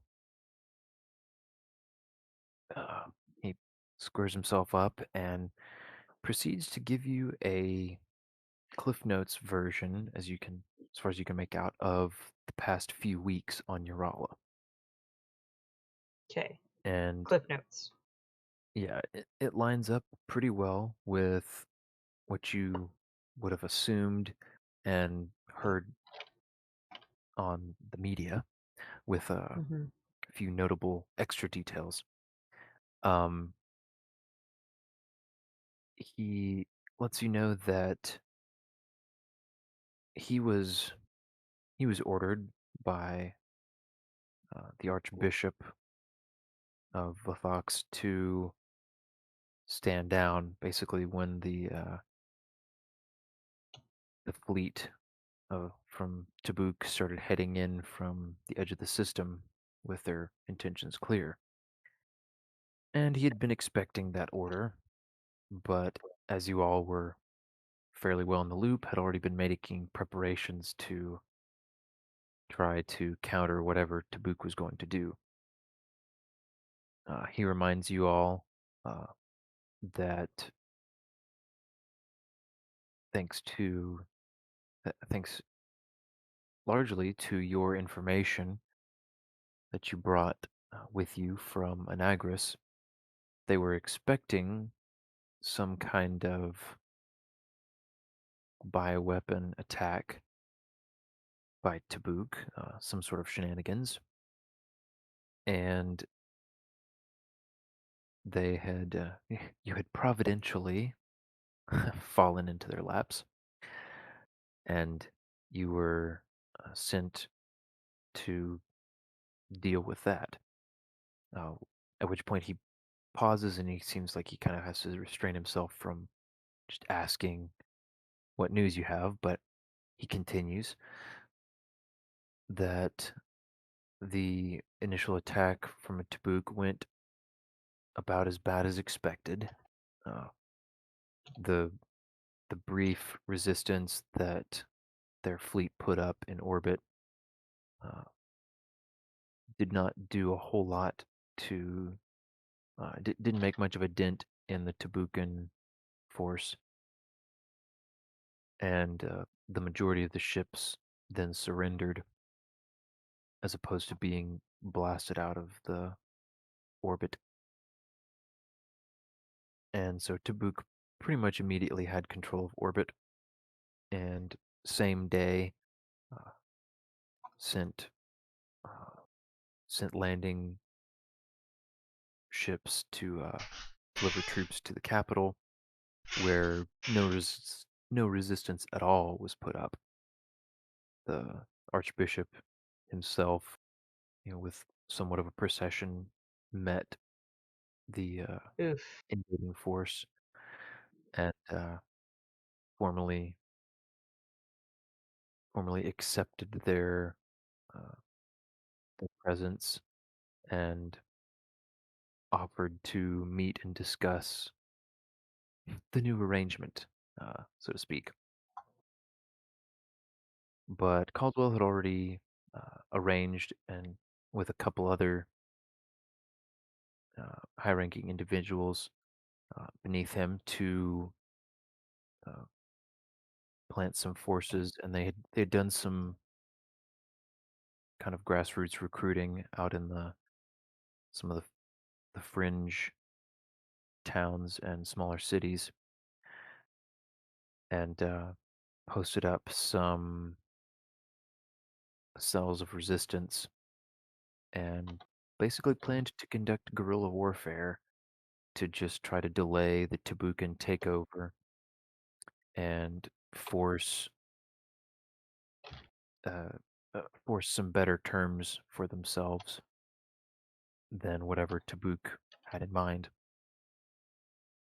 and also with the hope of holding out long enough to uh, receive news from your crew about the results of your mission, because that was going to play in heavily to what they decided to do next.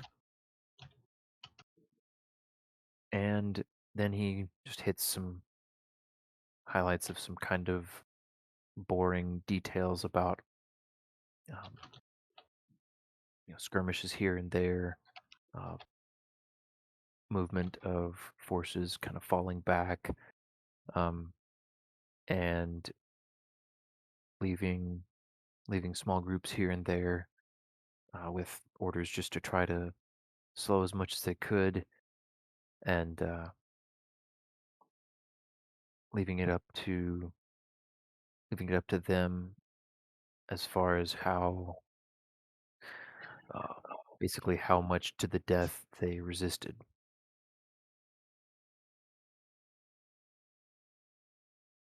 And then he spreads his hands, and that brings us here. We're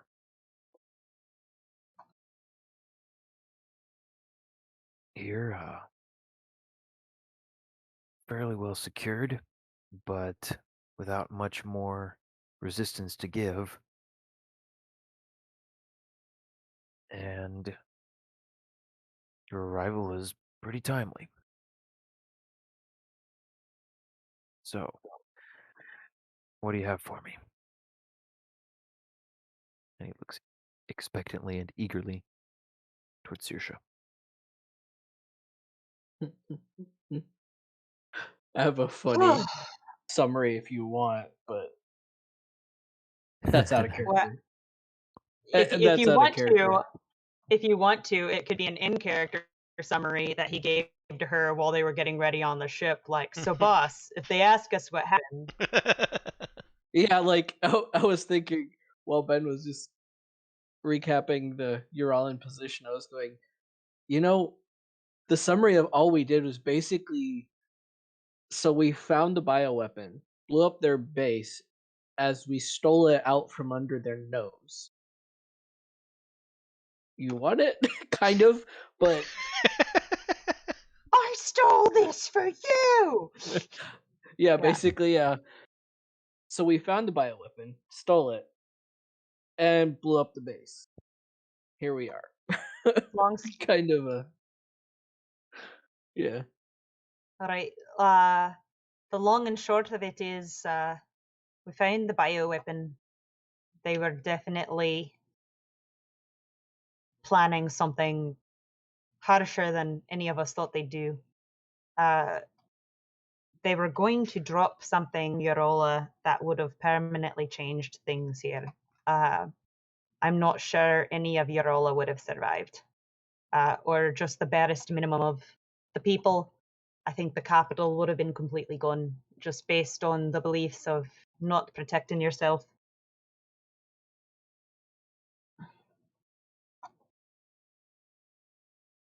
And Well, they'd engineered Tom's people, which we believe they found elsewhere, to be basically planet eaters. And we were able to steal from them those that they had been planning on dropping.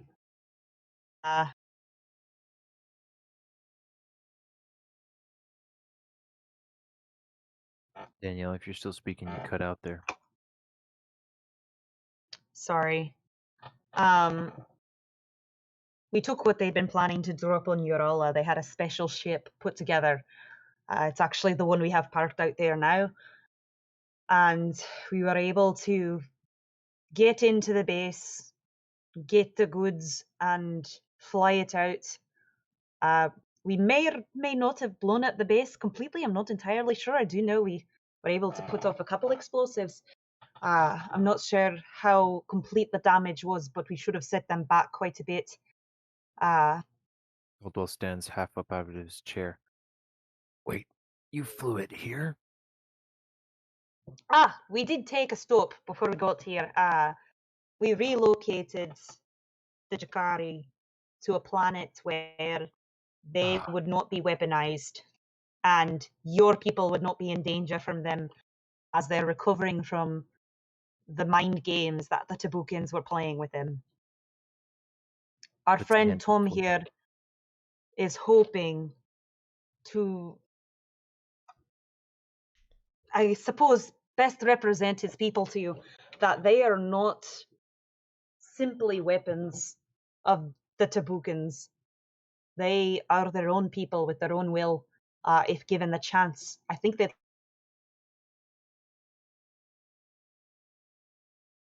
you cut out there. because we have, man, hello, can you hear me? Hey, yeah. I think maybe Okay. your I don't know if your No, threshold is a my little mic too was low. muted. My mic was muted from my headset, and so Oh. the mic on my webcam was what was happening. I was like, Oh, man, yeah, normally I that can hear myself better than this. that explains Oh, the hey guys, funky sorry about that.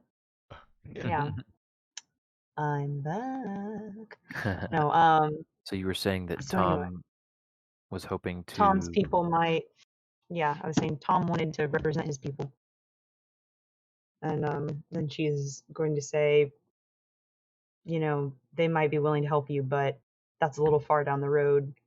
What we thought the biggest help would be to you right now is the following. And she's going to gesture to Cade with his slideshow. We have information that not even the Tabukans, majority of them, God bless them, know. And I think that this could change things and give you some bargaining power against the King of Tabuk, against the Tabukan government at large, for what they've been planning. There's definite hints at Maltech. There's questionable ethics on a level that's frightening. I think with this information, you'd be able to get support from other planets to fight back against Tabuk. I think Tabuk would be shamed into backing down from their onslaught against you because public opinion of them would be just in the toilet. I think that this information could help you get what you need out of this, or at least buy you enough time to think of something else.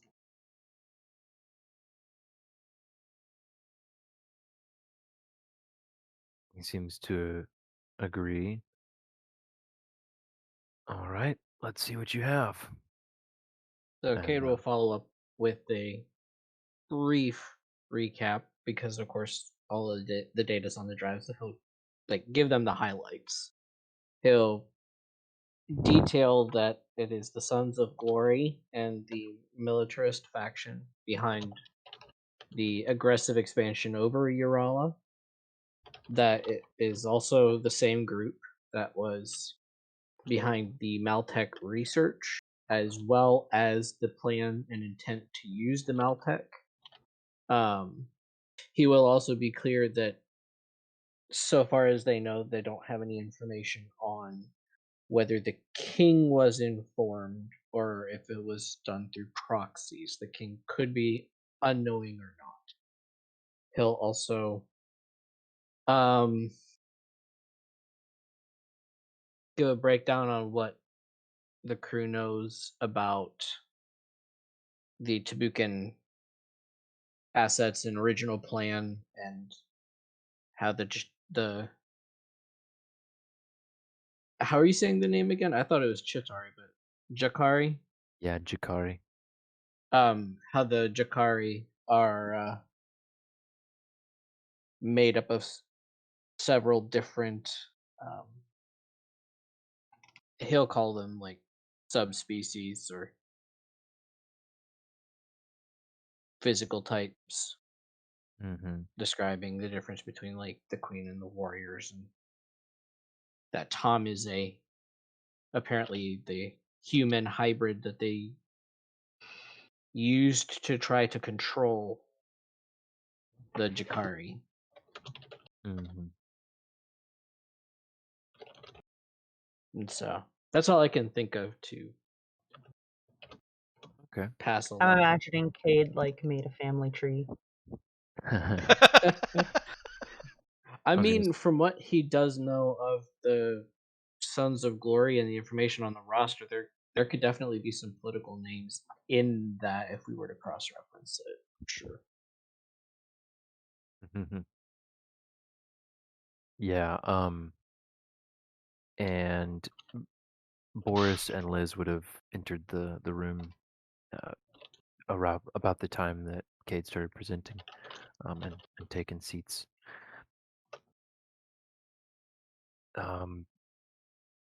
And Caldwell would take all that in, and at the end just say, "Wow, that's a lot." And I gather there's even more that you don't have time to tell me, but that's already a lot. You all have definitely accomplished the mission that I gave you. You fulfilled your end of the bargain. So I'll make good on our end of it. Now, been a little complicated by the Tabukan takeover, but I expect that, well, I think regardless, there will be a Uralan government in place as some sort of vassal, so we will have legal clout to fulfill our obligations. Now, he looks to Tom. As far as the Jakari, your people, that is quite a development, and frankly, not one that I'm in much of a position to know what to do about. I, well, don't have a lot of experience with, negotiating with alien species and understanding their goals and communicating our own selves well enough. So But you have experience communicating with other people. They're not all that different. yeah, and he kind of hesitates. In some ways, yes. I don't mean anything particularly by this, Tom, but the fact of it is your biology is different, and that just, well, we just frankly don't know all how that affects, you know, priorities and diet. I don't know. There are just a lot of things, and I assure you that we don't want any sort of hostile arrangement between us. We just are gonna need to figure out how to move forward, and well, they didn't make me a diplomat, but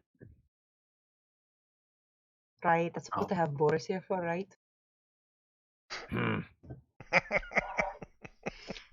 you hear from the far end of the table. Victor, I couldn't tell, was that a laughing growl or a sarcastic one? You know his growls better than I do. um, Victor, um, he just he says, "Mm, Boris is not interested in diplomacy. He prefers his workshop. Less argument." And Boris responds to that.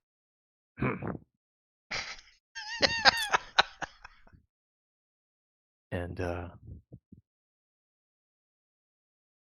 Liz actually pipes up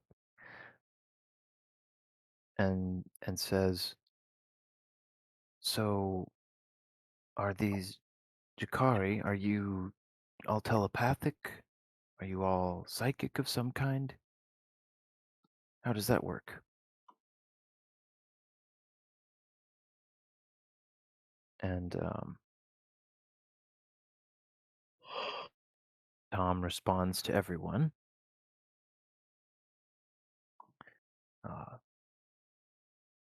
Not all of my kind are psychically gifted the way that I am, but they are all receptive.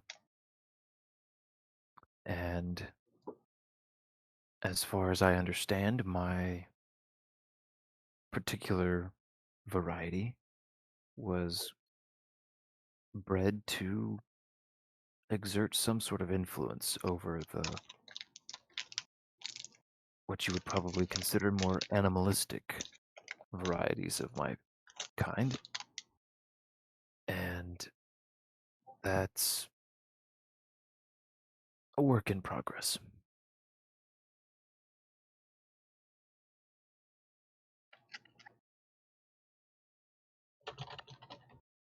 And Caldwell would just say,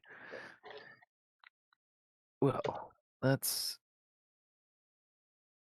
very good to know.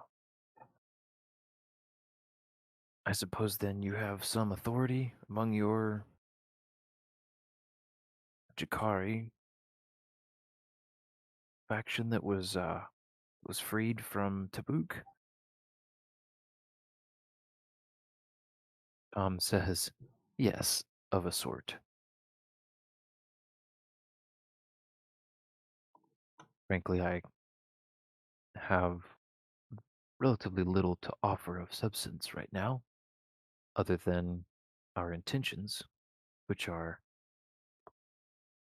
to occupy our own space, to recover, and not to be enslaved." And that last thought comes through particularly emphatically And Caldwell nods along. Well, that I can agree, understand all those priorities, and can assure you that uh, all the authority I have, I will ensure that none from Urala will be bothering your kind in their place. As you can see, we've got our hands full anyway. Now, speaking of which, he turns to Saoirse again.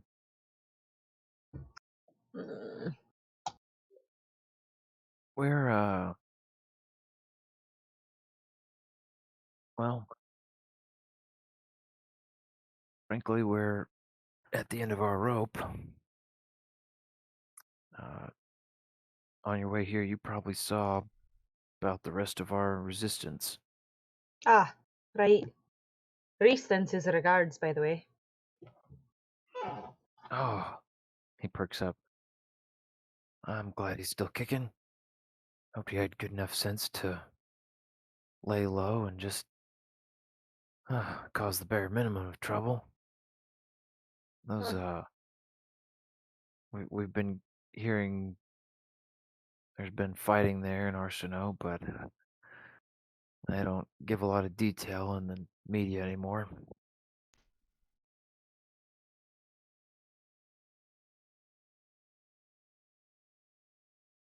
It's been bucketed down on him a little bit, to put it mildly. Yeah. Seeing your message, I will second that comment. Between Boris and Caldwell, my voice is getting pretty dry too. We can break Hear for a that? couple. Let's take a break for a couple minutes here and wet our whistles. Yeah. Wet our whistles.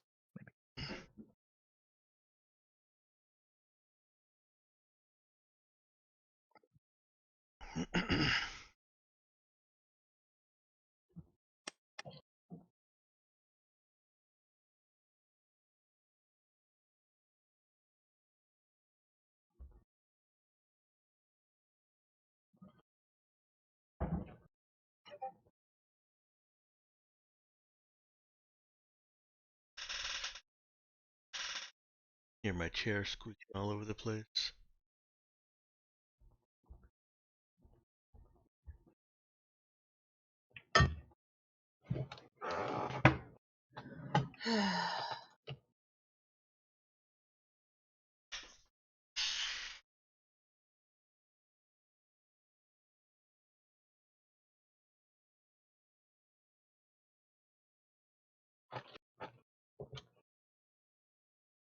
Okay. Oh, thank you everyone for humoring me. Right.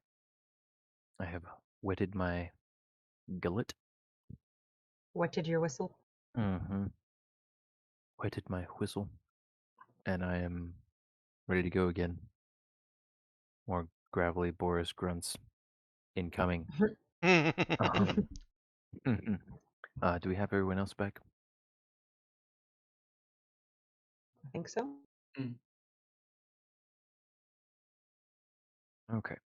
Take that as a yes. Anybody not here, say aye. I'm back. Okay, perfect. So,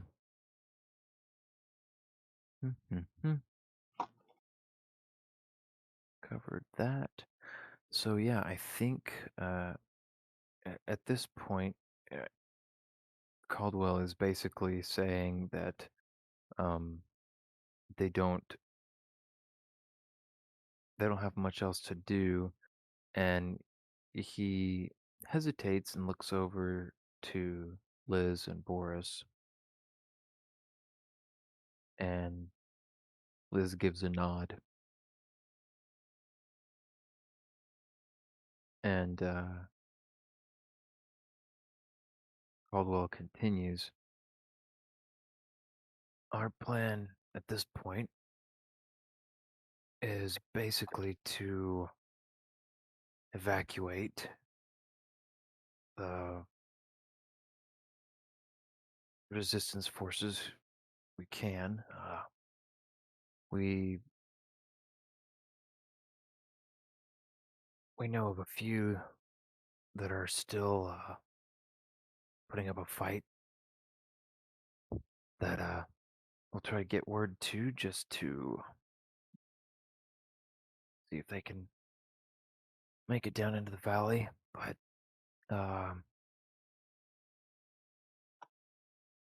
well, not counting on that. And those that have been captured, we'll just have to hope are going to be released under some arrangement that is made. And I'm planning to turn myself in under the terms that they've offered.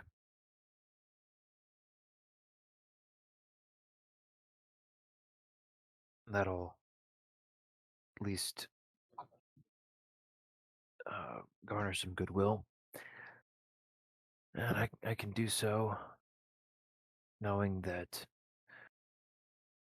as far as I can tell, people are going to be safe from any sort of bio attack thanks to you.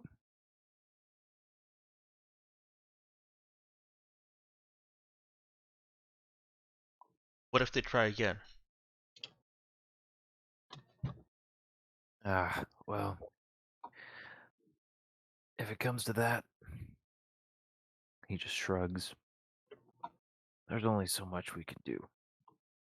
But based on your intelligence and what you're telling me, hoping you've set them back a serious blow.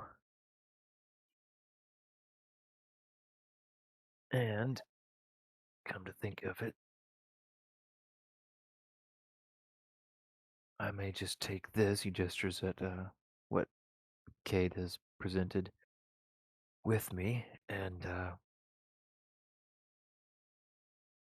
think this could be a pretty powerful bargaining chip, frankly. I don't think they'd like word of this getting out. From what we understand, though, they had agents of the Sons of Glory in the invading force and fleet. The danger is that if you take the only copy with you, the Sons of Glory will simply get the data back and hide it. He gives Cade an eyebrow. You're not telling me this is the only copy. No. Yeah. The more copies, the better it is. Good man. But you can't just let them take your planet like this. He looks over at Nero. Not right. Well, that's as may be, but I don't suppose you have any ideas about what we ought to do about that fleet over the planet. I assume you did see it on your way in. Nero's head kind of falls. Yeah. Trust me, Nero, I don't like it any more than you do. Probably a little less, though it does seem personal for you. Yeah. Sometimes you just have to take the cards you're dealt. Nero looks almost plaintively over at Brother Nick.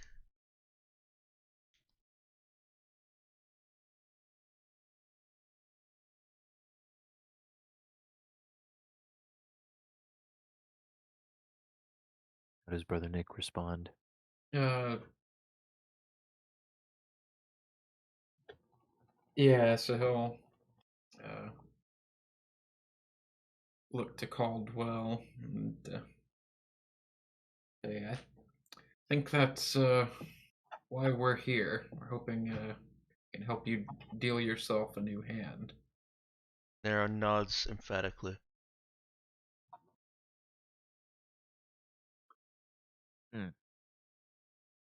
Uh, yes, he'll go on and say, as much as we did this to clear our own names, And free Boris. and to free Boris, that we Saoirse believe. looks over at Boris drinking coffee, by the way, and is just like, yeah, free Boris. So yeah, we believe that Urala should be free to determine its own path, to maintain its own culture and peoples without fear of oppression or reprisal. I don't think you'll have that under the rulership of Tabuk. We've met people who have come from their previously occupied planets, and it doesn't inspire confidence. I don't think they've stopped with just this one attack, and I don't think it's the only avenue available to them for dealing harm to you and or your people and your planet. Caldwell seems very curious about that. So you think they're not planning to leave it at subjugating us? That they have more in store? As far as we can tell, they wanted access to the lift and the patches that we supply, but I don't think, other than this apparent extremist group, I don't think they were planning on exterminating us. They'd have had plenty of opportunity for that already.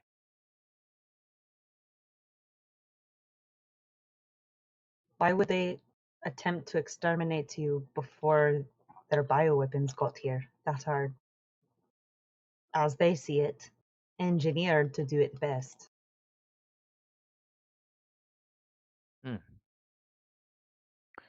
Fair. So you think they'll pivot once they realize their bioweapons are no longer available?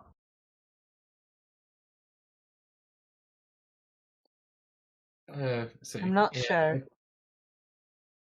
I'd expect them to. I think looking at the previously occupied planets, the best you could hope for is that over generations your culture would be worn down and removed. Uh, your religion, your art, your architecture, your way of living would all be replaced with the Tabukan way of living. Like on their successfully colonized planets. Like Glatavos and Ardietzo. Short of that, they may try out other weapons like they seem to have used on Taiwan.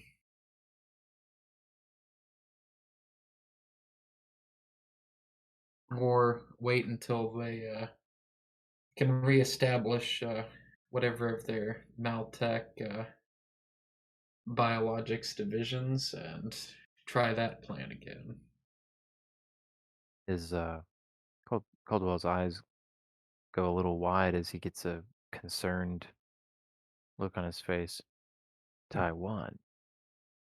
What makes you think they used a weapon on Taiwan? You're saying, no, that was years ago, and they. Do you have anything to back that up? Say only that we've spoken to survivors from Taiwan and and some Tabukan resistance organizations, and that information on that database does seem suggestive of other endeavors and planetary control. Hmm. Tabukan Whoever resistance. wiped any other evidence was very good at what they did. He seems to be reeling a bit. If they This is a just lot to wanted take in. medicine, why couldn't they just buy it?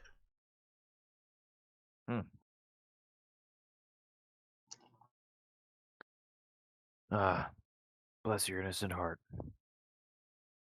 What, it That's not seems how cheaper. not how business works, Narrow. That's not cheaper to them. The ones that want it, they can afford war. In fact, in a lot of cases, war isn't so much of an expense as another benefit. It's all a win-win as far as they're concerned. Nera looks doubtful, but she does shut her mouth. It's a lot of the others that end up losing out on that deal.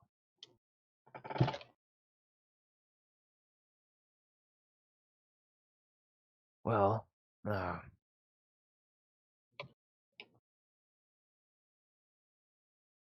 by the way, go ahead and give me a talk check from Brother Nick.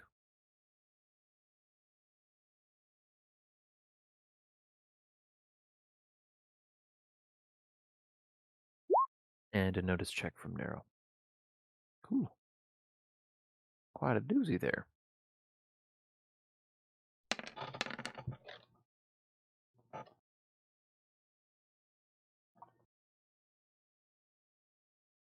All right.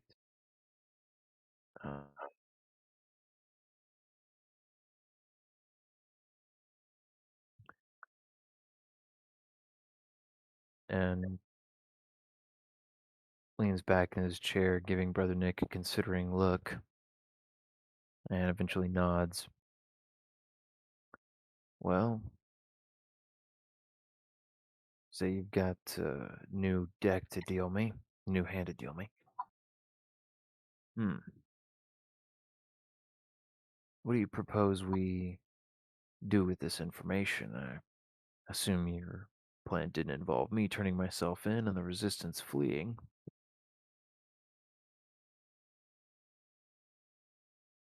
Okay, so out of character, what are we wanting, guys? I think that they have to go to ground at this point. Yeah. Getting off world for Caldwell and Boris and some of the resistance fighters, especially like their key people, is probably best, and everybody probably just needs to go to ground and just disappear to buy time for the news to get out. We can try running the campaign you pitched, like, gracious, probably 12, 15 sessions ago now, of using the info that we have to publicize the Sons of Glory's actions on Tabuk. What do y'all think?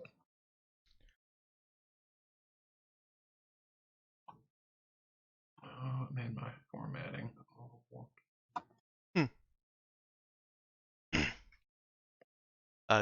Do you just want to remind you, Ben, since I am streaming, things whispered to me in Discord, or not in Discord, in Roll20. Yeah. Yeah, I thought about that. Okay.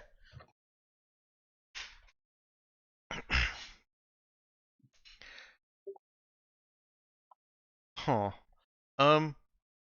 sorry, I got distracted. I'm on board with that as a player, and Nero wants to, as a character, wants to feel like she's doing something, even if it's not bashing heads in. If y'all are telling her that this is the best way to go about it, then she's on board. But I think that sounds like an interesting story arc.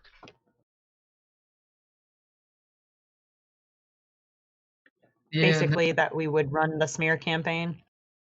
Yeah. I think investigate first. Try and get more, because it sounds Like find out more about what really happened with Taiwan and this plan. Yes, if we can get more concrete evidence of how Tabuk actually has been winning these wars, and aside from overwhelming military might, then there might be room for Urala to actually appeal to Hervario and Anagris and get their own military aid. As that buffer that Anagris lets Anagris and Hervario participate in a war while being safe and trying to safeguard their borders. Hmm.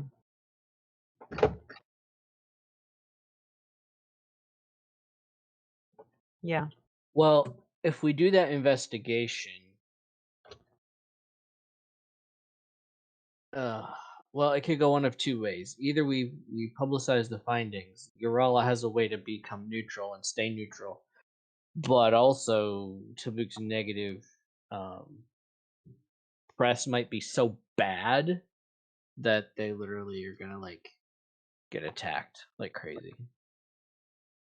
I think their existent military might will protect them from that. If they pull back these invading fleets to protect, actual Tabuk, they might lose some of the other planets, but then that goes back to those people if they even lose those other planets. It's more likely, in my opinion, that the relative power at play will prevent anyone from actually going aggressive. yeah, that's kind of what I've been thinking, that it moves them into a détente over time, and I don't know.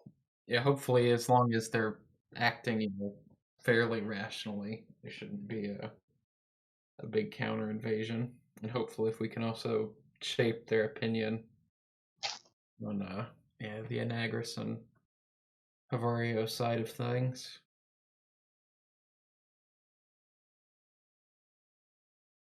Yeah. So I'm up for Robert's suggestion with the addition of investigation to ferret up more details. Anybody else got suggestions? Yeah, I think we have a good basis for it. With our art store and things like that. I'm only worried about how much we may have goofed that up with the Sandman and other Tabukan interest groups. But am I wrong to think that? No. Yeah. No, we definitely made an impact.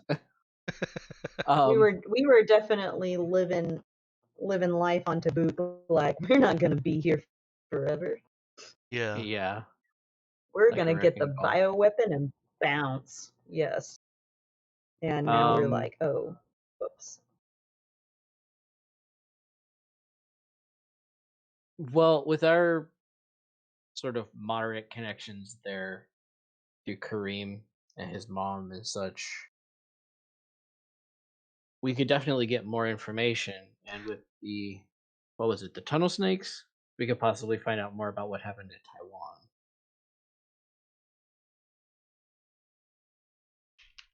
At the very least, we have a short arc that would handle that investigation, I think. I'm sorry. I guess I did. I was like, did I miss misremember something that here? I, for some reason, I thought she was his mom. That's funny. No. Okay, okay. Sophia's did then. Never mind my memory. Never mind. No, Ben's jotting that down. He's like, that's a plot twist I didn't even know I needed. Yeah. Plot twist. Kareem's boss is also his mom. Yeah. Awkward. Sorry, guys. For Moms Nero. go out and overthrow the government. Yeah. Oh boy, it's already Be 5 back after by 11. curfew. Yeah. Yeah. Why are you dating strange cyborgs, son? Oh, no. All right, so do you guys want to kind of wrap up this meeting with Caldwell this session, or do you want to drag out the discussion, conversation, negotiation, whatever it is, into the next one also? I don't know. Does anybody think we should go a different route or have a different direction to propose? Because it sounds like we may have already kind of come to consensus. Yeah, I think this kind of blends with this session and some of the other long-term possibilities I'm blending. I guess once we've got a government in exile for Urala, and they can, or at least some contact where they can talk to the resistant cell after they've gone to grounds when he disappears. I think that leaves them with opportunities to, I guess, see how the information campaign shakes out and maybe switch to different methods if needed. Okay. And to answer your question, I would like to finish out the conversation also, the in-character conversation. Okay.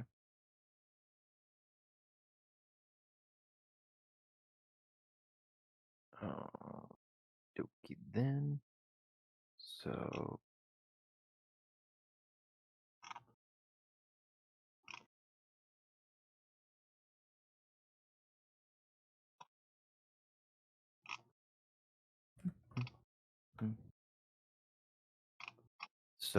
yeah, Caldwell is he's sitting there considering, and seems very much overloaded as far as new information and everything, but he's looking around, almost expecting more to be dumped on him. Give me a second to finish typing, and we'll get to that. Okay.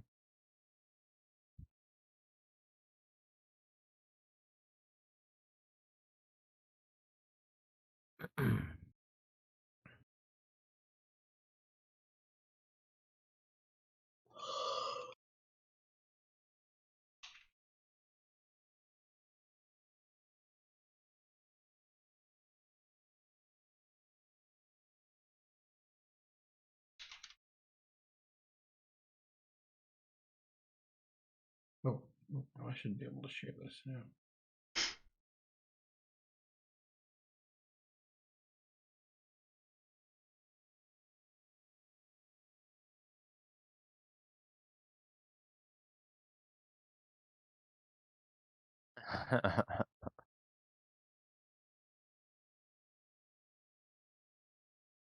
Ooh. Do they have a mole? Might just.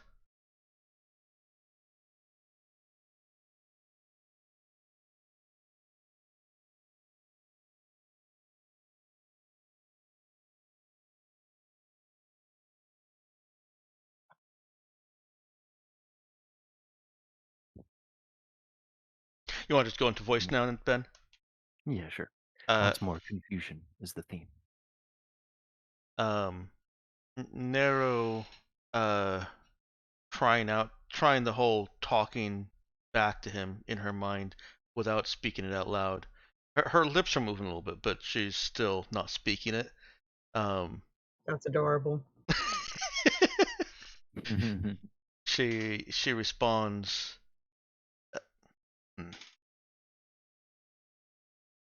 I don't know. There's just something off about her. Okay. So, in Nero's head and now also Saoirse's, Saoirse, Brother Nick, Cade's heads, Tom will say, You're saying there's something off about Liz, but you're not sure what it is.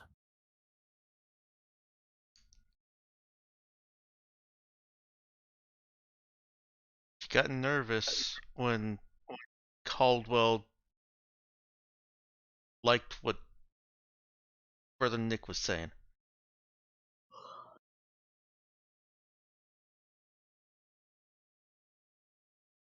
Okay, Tom will relay that to the rest of the group telepathically. To our party or everybody? Yes, sorry, to the party. And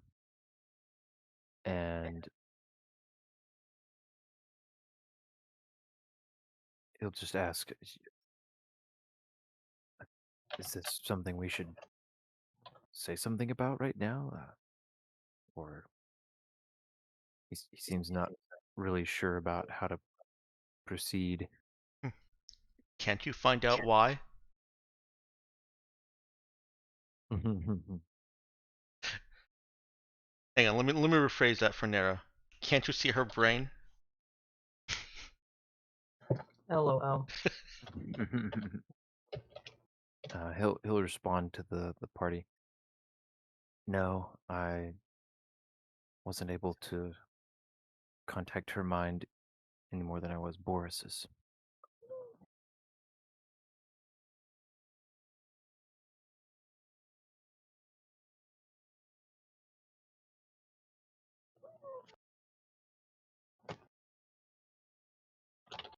I don't think she wants your all to win.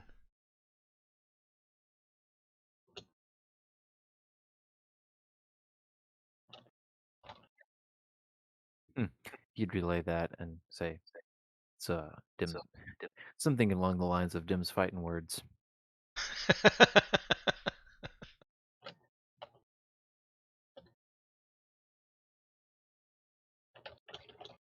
Now, how is Liz introduced to us? Like, as what kind of rank or assignment? What's her job? Boris just introduced her kind of indirectly as one of the Resistance's teleporters. All right. He didn't mention a military rank, but you might have inferred that she's of some middling rank. Good thing we have a meta scion with us. Yeah. True.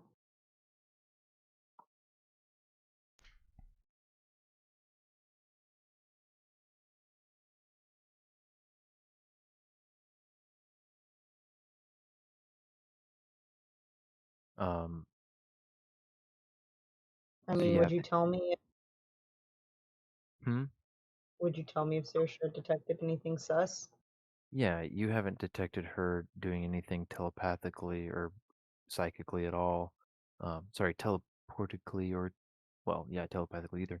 Um, since she teleported Teleportically. the group of you to the place you're at now.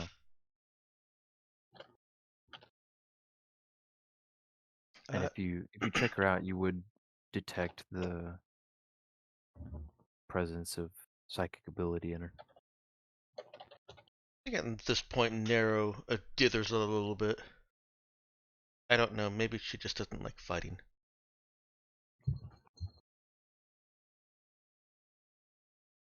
Tom again relaying that, asks, "So, Saoirse, should we do anything? perhaps we should speak up. I think the silence is about to get awkward, as far as I can judge these things. And Caldwell seems content to just sit back and think.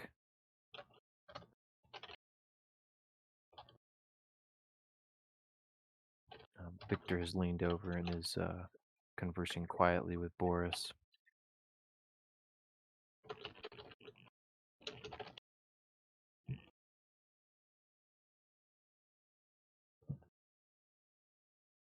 Liz is, at this point, just keeping quiet, hands folded in front of her.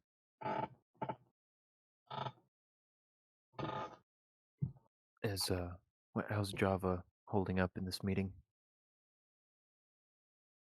He's probably been himself and Tom, like, consequently, like, I wonder why am I here, and why does Boris and General Caldwell trust me with this information? Um,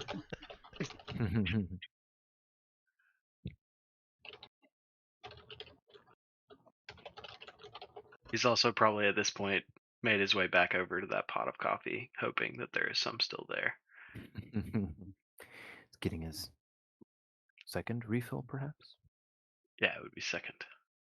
Would Cersei have drank all the coffee, or? Saoirse would not have refilled it after the second cup.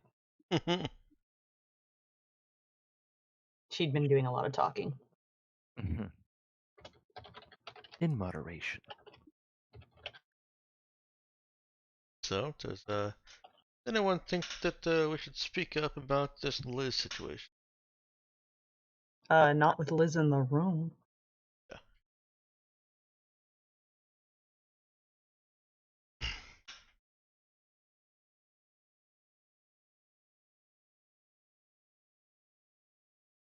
Nero kind of signals her, I guess, acquiescence? More like no longer my problem acquiescence.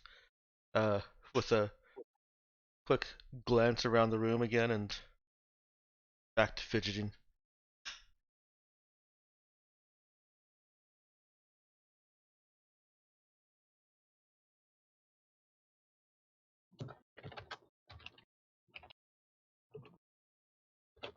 Okay.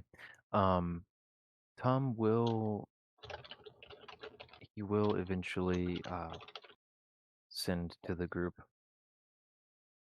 and with a degree of hesitation evident in the thoughts as well.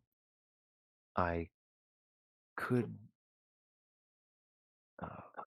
dig a bit deeper on Caldwell regarding Liz, see what he knows. But as I understand what you've told me, Saoirse, that's generally frowned on without asking permission.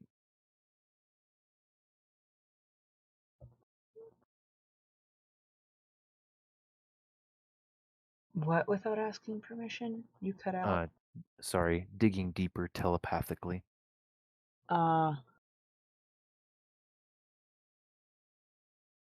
I'd tell him to ask the telepath if that was considered good or not.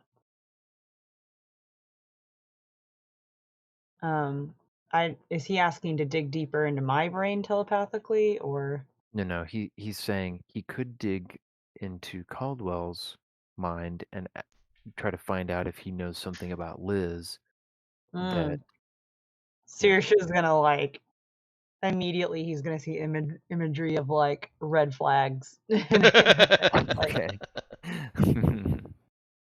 he'll nod and he'll actually click and clack a bit loud in response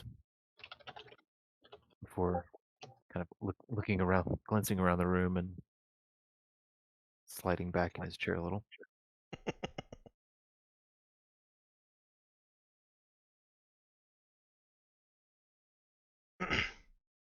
Well, and he would send to everyone, my apologies for the interruption. If nobody else is saying anything, then Nero is going to just have one other question she wants to ask. Oh, okay. What's she gonna speak up about? Do you have a wind cutter? Seriously, gonna look around for the pot of coffee to see if there's any left. Should have seen it coming. Victor just laughs out loud.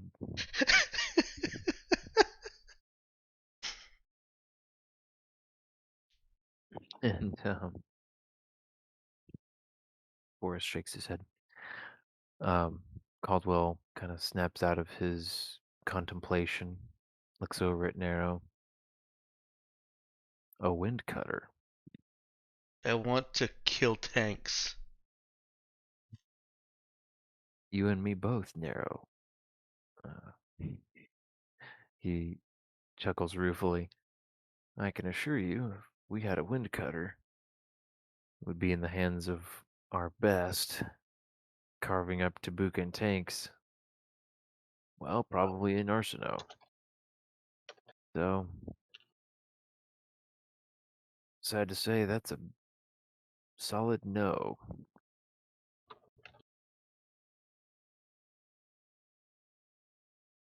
Nero goes silent again.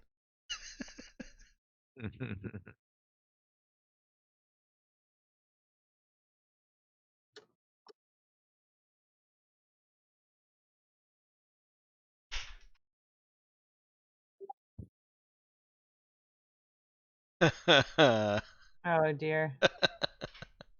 There is always our friend. So Sirsha's Heavy on the air quotes. oh man.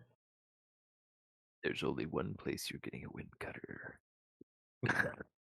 Just kidding, I didn't say that. Yeah, but you're on recording there, Ben. You can't just get No, in all seriousness, I'm kidding. There are multiple ways you could get your hands on one. I'll just say that for the record. I know I haven't made that the easiest thing to acquire, but it's out there somewhere. I'm guessing there would be a long enough pause at this point that Java would probably be asking Commander Caldwell exactly why he was in this meeting. Yeah. I thought you were the coffee boy. Oh. If he asks that out loud. That's what I do now, but in the past I've had other responsibilities outside of the resistance. I joined with the intention of finding work, and I'm wondering if that's maybe why General Caldwell has asked me here. Caldwell looks at Boris. Well, I didn't specifically request you here. Boris brought you in, and he kind of trails off. Boris leans forward and speaks up. Yeah, you keep talking about how good you are behind a steering column, and well, I figured that this meeting would probably end up with some pretty immediate need for a good pilot. I could be wrong, but figured you'd get the chance to put your money where your mouth is. Oh. Sirsha's gonna perk up. That does sound like something we could use on our ship. And I was going to say, Boris, General, that we did do some good groundwork in Tabuk. That maybe the next thing we could help you with is finding out more. But we do need to resolve a slight issue. Currently, our pilot is a reformed son of glory, and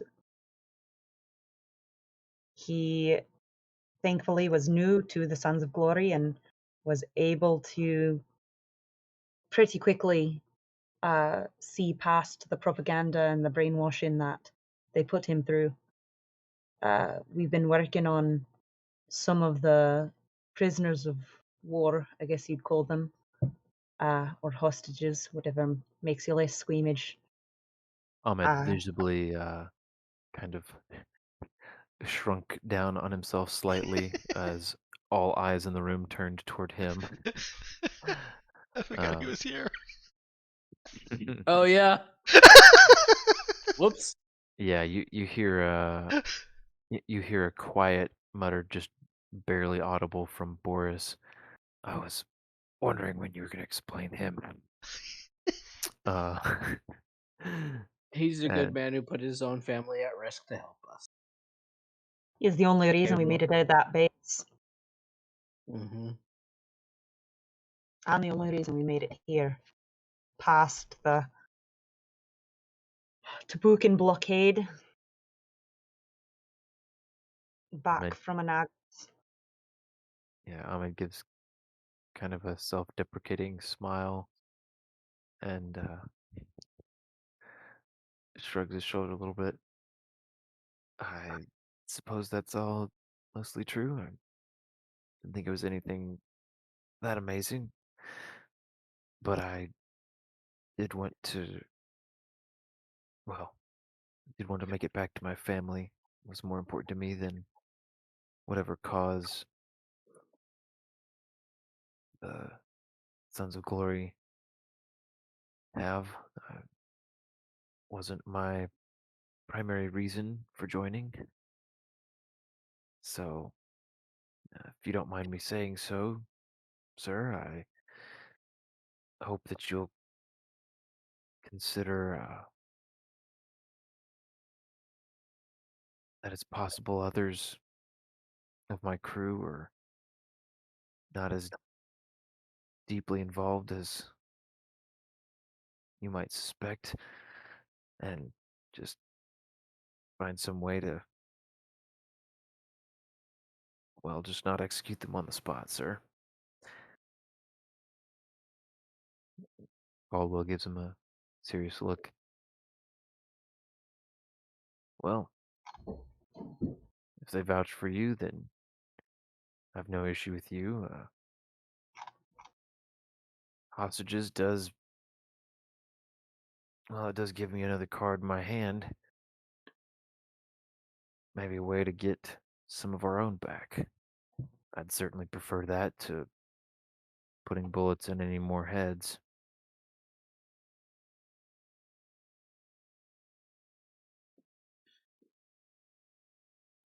Saoirse nods.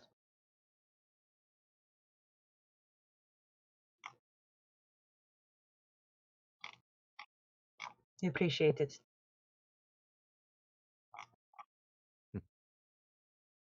I know sometimes the bullet is the easier out.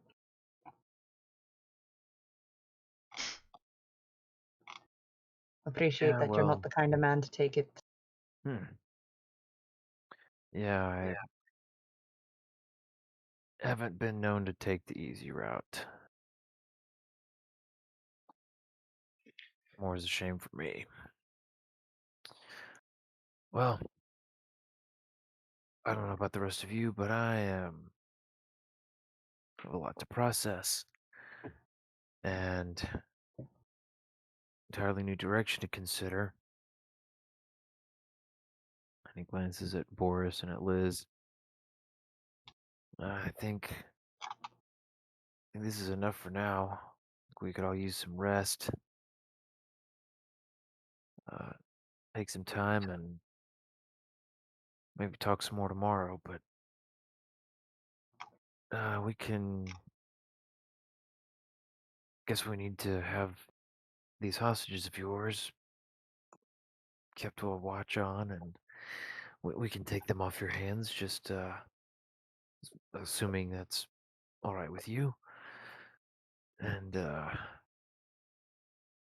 there's plenty of room here for you all to stay if you want, or of course you can go back to your ship, that's fine. I don't think Liz will mind taking you back. And she nods agreement with that. Saoirse will nod to that, and then she'll say, "Well, sounds about right. Do you think there's any way we could refuel the ship, or is that outside of the realm of possibility here?"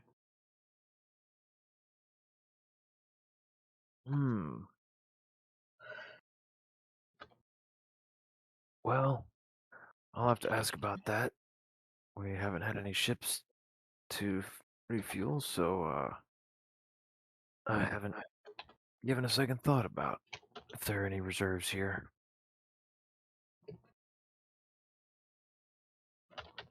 Yeah, I'll find out for you. And he stands up, straightens his jacket, and well,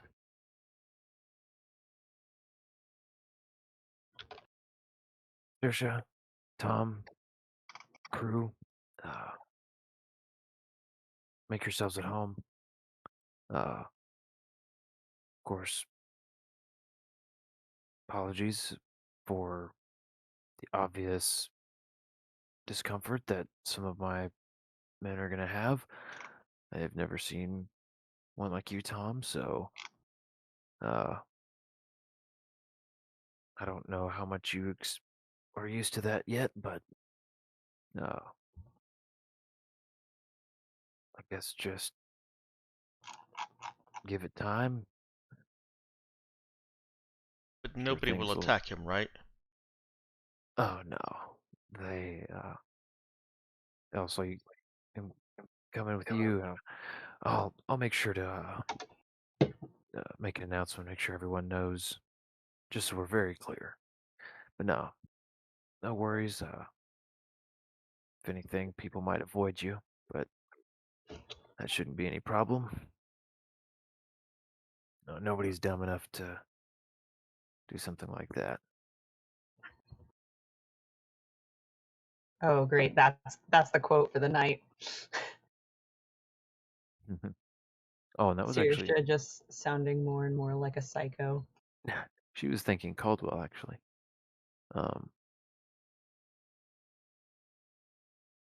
Yeah, I was about thinking Ahmed. Caldwell. Yep. About Mm-hmm. Yep. Yeah, and that was a good quote though. things. Mhm. Every now and then, blind hog finds an acorn. That was well done. If I'm not burning you, I have to burn myself. Okay, Robert.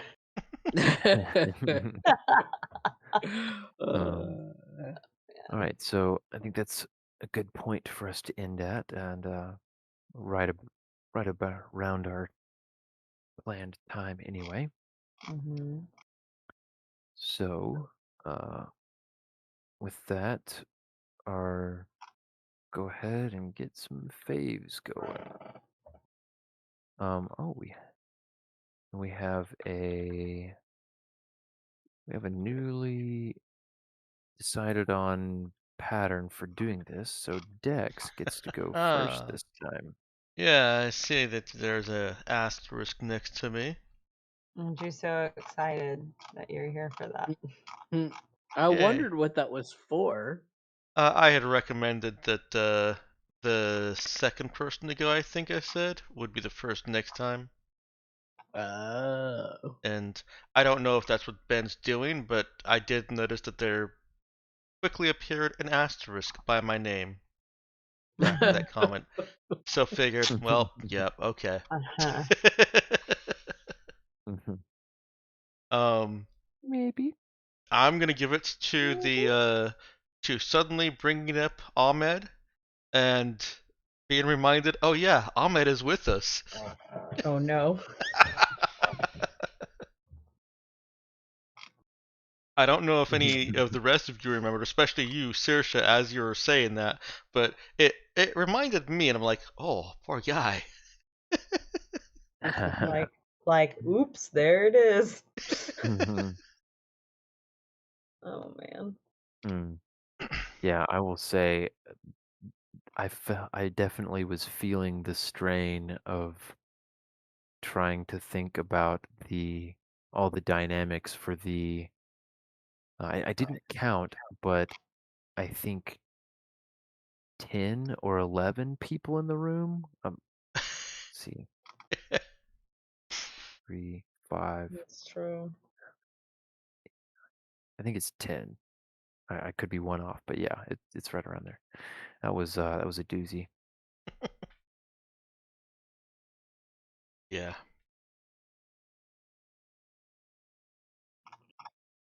All right, so thank you, Dex, and we will go with Robert next. I wondered if it was gonna be me. Um, I was just thinking it was always funny with everybody reacting to Tom. Um,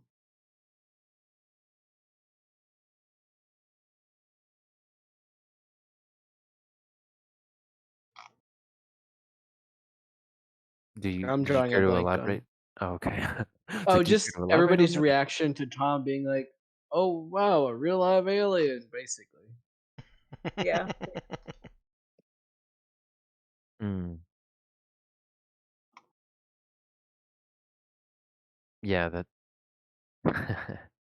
I like being able to bring a long arc like this into completion, so I guess that'd be the second half of my favorite. Mhm. hmm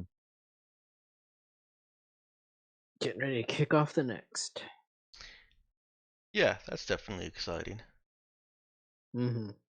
Yeah, and I hope I was. I don't know if I was quite doing justice to the reactions that people would have to Tom, but that was definitely a fun thing for me too, is trying to think how would these people react, and considering also that he is robed and he's clearly with a group of friendlies, just like the mixed emotions and gut reactions and stuff that people would be having. So that I had fun with that too. All right, Ethan.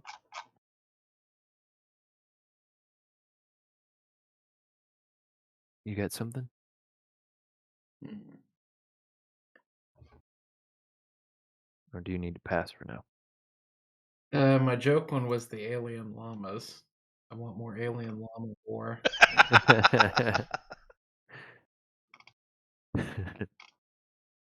And yeah, I guess similar thing. This is a payoff for a whole bunch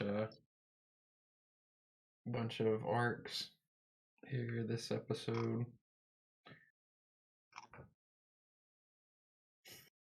This is what, back from like session 3 or 4, way back in the day, Yeah.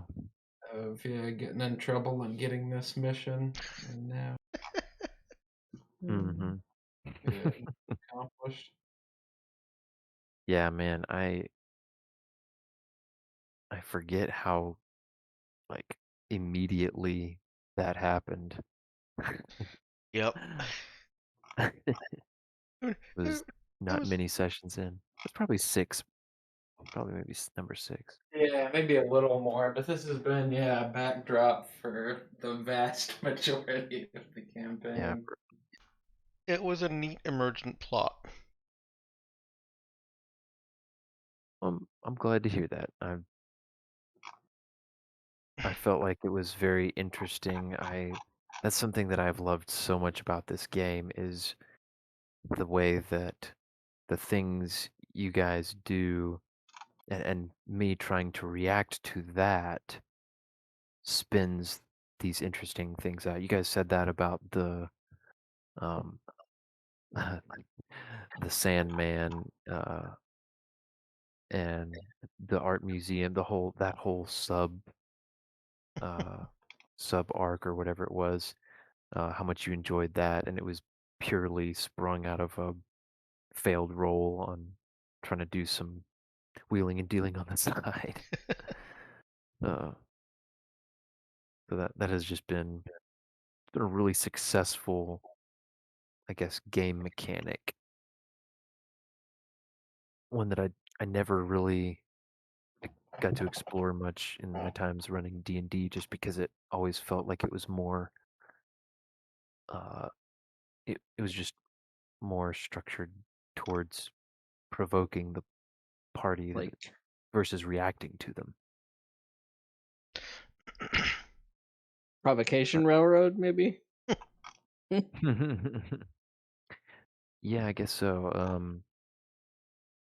I haven't, yeah, I don't know much about some of those different kinds of uh concepts, but yeah, just it's I've mostly run modules, and so it's kind of generally planned out. There's room for some change here and there, and I would usually bend and stretch and flex things a little bit to try to be more reactionary to what the party's doing, but it was very often that it felt a little, things felt a little too contrived, um, because that was the campaign that was there.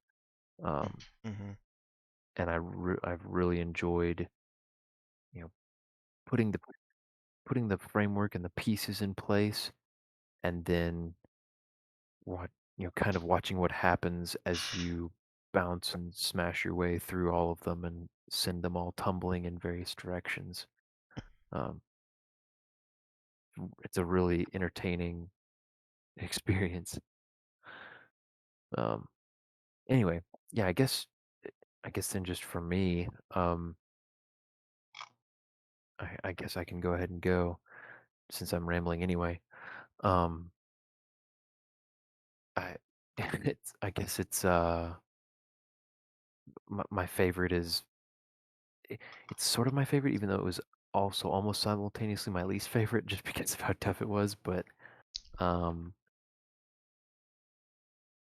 uh, having like almost all of the NPCs that you guys have formed connections to, um, in one room at the same time, uh, with just a couple exceptions, that was pretty neat and interesting.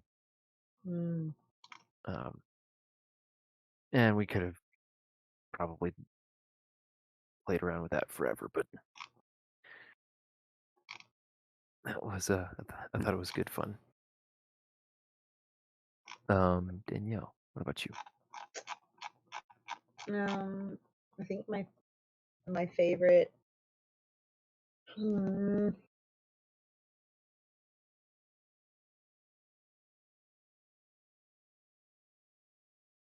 I don't know. Sorry, Can Dex, you'll I? have to wait until the end. That's fine. Yeah, I guess my favorite was sort of like the getting to stick up for the for our pilot Ahmed, um, and getting to find out that Caldwell wasn't just looking to stick a bullet in everyone's head. So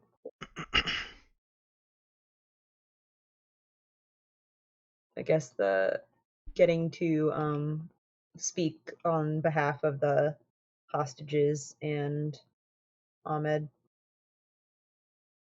Okay.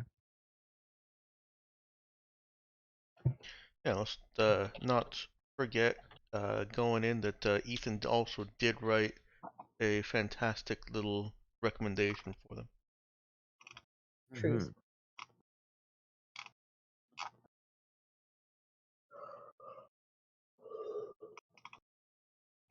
Yeah, he did write a good Page and a little, half. yeah, quite Yeah. a little bit. Little. Cough, cough. Hack, hack. Yeah, true. No, like I think Page and a half outline. that's fair, and I will say, last session, one of my favorites was Ethan's very thorough writing. Put a Mhm. lot of effort into that, um, and I appreciate the reminder because I'll make sure to, um, I'll make sure to say that that was transmitted to Caldwell, that was given to him. Um, yeah, Avery, that's up to you now. What was your favorite part? So I had two favorites. One being the NPC interaction that the party had shortly after getting off of the ship. The guy in the tower just welcome. Oh, I wrote down some of the things he said just because they literally made me laugh out loud. And it was just like, and I think it was Nero asking, like, "Are you gonna let us in?" And just like, "The stairs, they're right there," and like, "Don't worry about your ship." And I think it was Circe saying like, "Well, I wasn't worried about it until I don't remember who said what, but I hadn't thought to be worried about it until now, so thanks. But yeah, I think that whole Mhm. interaction was great. Very like low key, to the session. Overall, not very impactful, but still like entertaining to like kind of play out in my head. we Perfect. try to have fun here. That was a good one. And then I'd say the second favorite for me is just like, spent a while kind of creating this character and his backstory. So the like, I can't remember who it was who heard his name was Java and then wanted to ask but didn't. It was funny because like there was we had a whole idea for like why, but we didn't even need to get into that. Oh, I yet. figured. Yeah, I was gonna say. I think Saoirse was like, you know what? I don't have time for this right now. But she definitely like put a pin in it for later. Mhm. I kind of figured that's how it would go. It was perfect actually. So Oh, good. Yeah, she was like, I want to, but wouldn't. Not right now. Yeah. Um, Oh, but which that'll Tower be fun to get later. Waving Wave- tower guy. Gets Waving it. Tower guy definitely gets #1 slot. mhm. Let's see. All That right, was everybody, pretty. pack it up and go home. We weren't needed here. Waving tower guy got it. Look, I mean, he's I feel like he's got a story that like I want that guy to come back. We need. This is reminding me of that fan video that someone made of the dude in the watchtower in Star Yes. Wars. They're like, what is that dude doing up there now? He's like, can someone let me down? Yeah, the I got mad like Monty Python Holy Grail vibes, you know? Yeah. Nice. Oh yeah, I get what you're saying. Yeah. Very true. All right, Dex. Dex, what was your second favorite moment? The kind of dimming of the mood all around when Nero I can't remember exactly how she said it, but Boris was basically saying, space of life ain't for everyone, and Nero said something about, but you're coming back, right? And there was just that kind of dimming of the mood as everyone but Nero realized, Boris is not coming back. yeah. Yeah. 'Twas awkward, to be sure. Oh man. Yeah, I'm trying to think how to summarize that. um, Painful. Arrow sorrowful. killing the mood. I think sorrowful. Uh, hope from Nero that Boris comes back. Mm-hmm. Okay. Mm-hmm. And I'm actually going to start something new here once you've settled here. Any other changes you need to Okay. make? I don't think so. Anybody object to the way I summarized their favorites? Sounds like they may be about to be immortalized. Yep. All right. Have at it. All right. Let's see how this looks in here.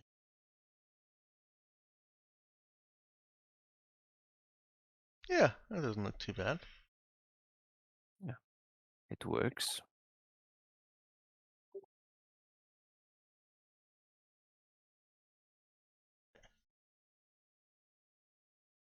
Well, thank you, Dix. All right. And don't worry, So, Ben. We'll split the party soon. perfect. Ben, I just want you to know, I think we need to have like a side quest of Tower Guy. The side adventures of Tower Guy. Yeah, we could do some little vignettes, um, little sidebars where I describe what he's up to for Mm-hmm. a few minutes, just interjected in various sessions. Yeah. Meanwhile, back on Urala, we return to Waving Tower Guy, also known as Larry. I'm really Mm, hoping Larry the there's just Tower Guy. like it's just Larry the Tower Guy. Wow. I really want it to be just like wholesome little vignettes like General Caldwell was really down the other day.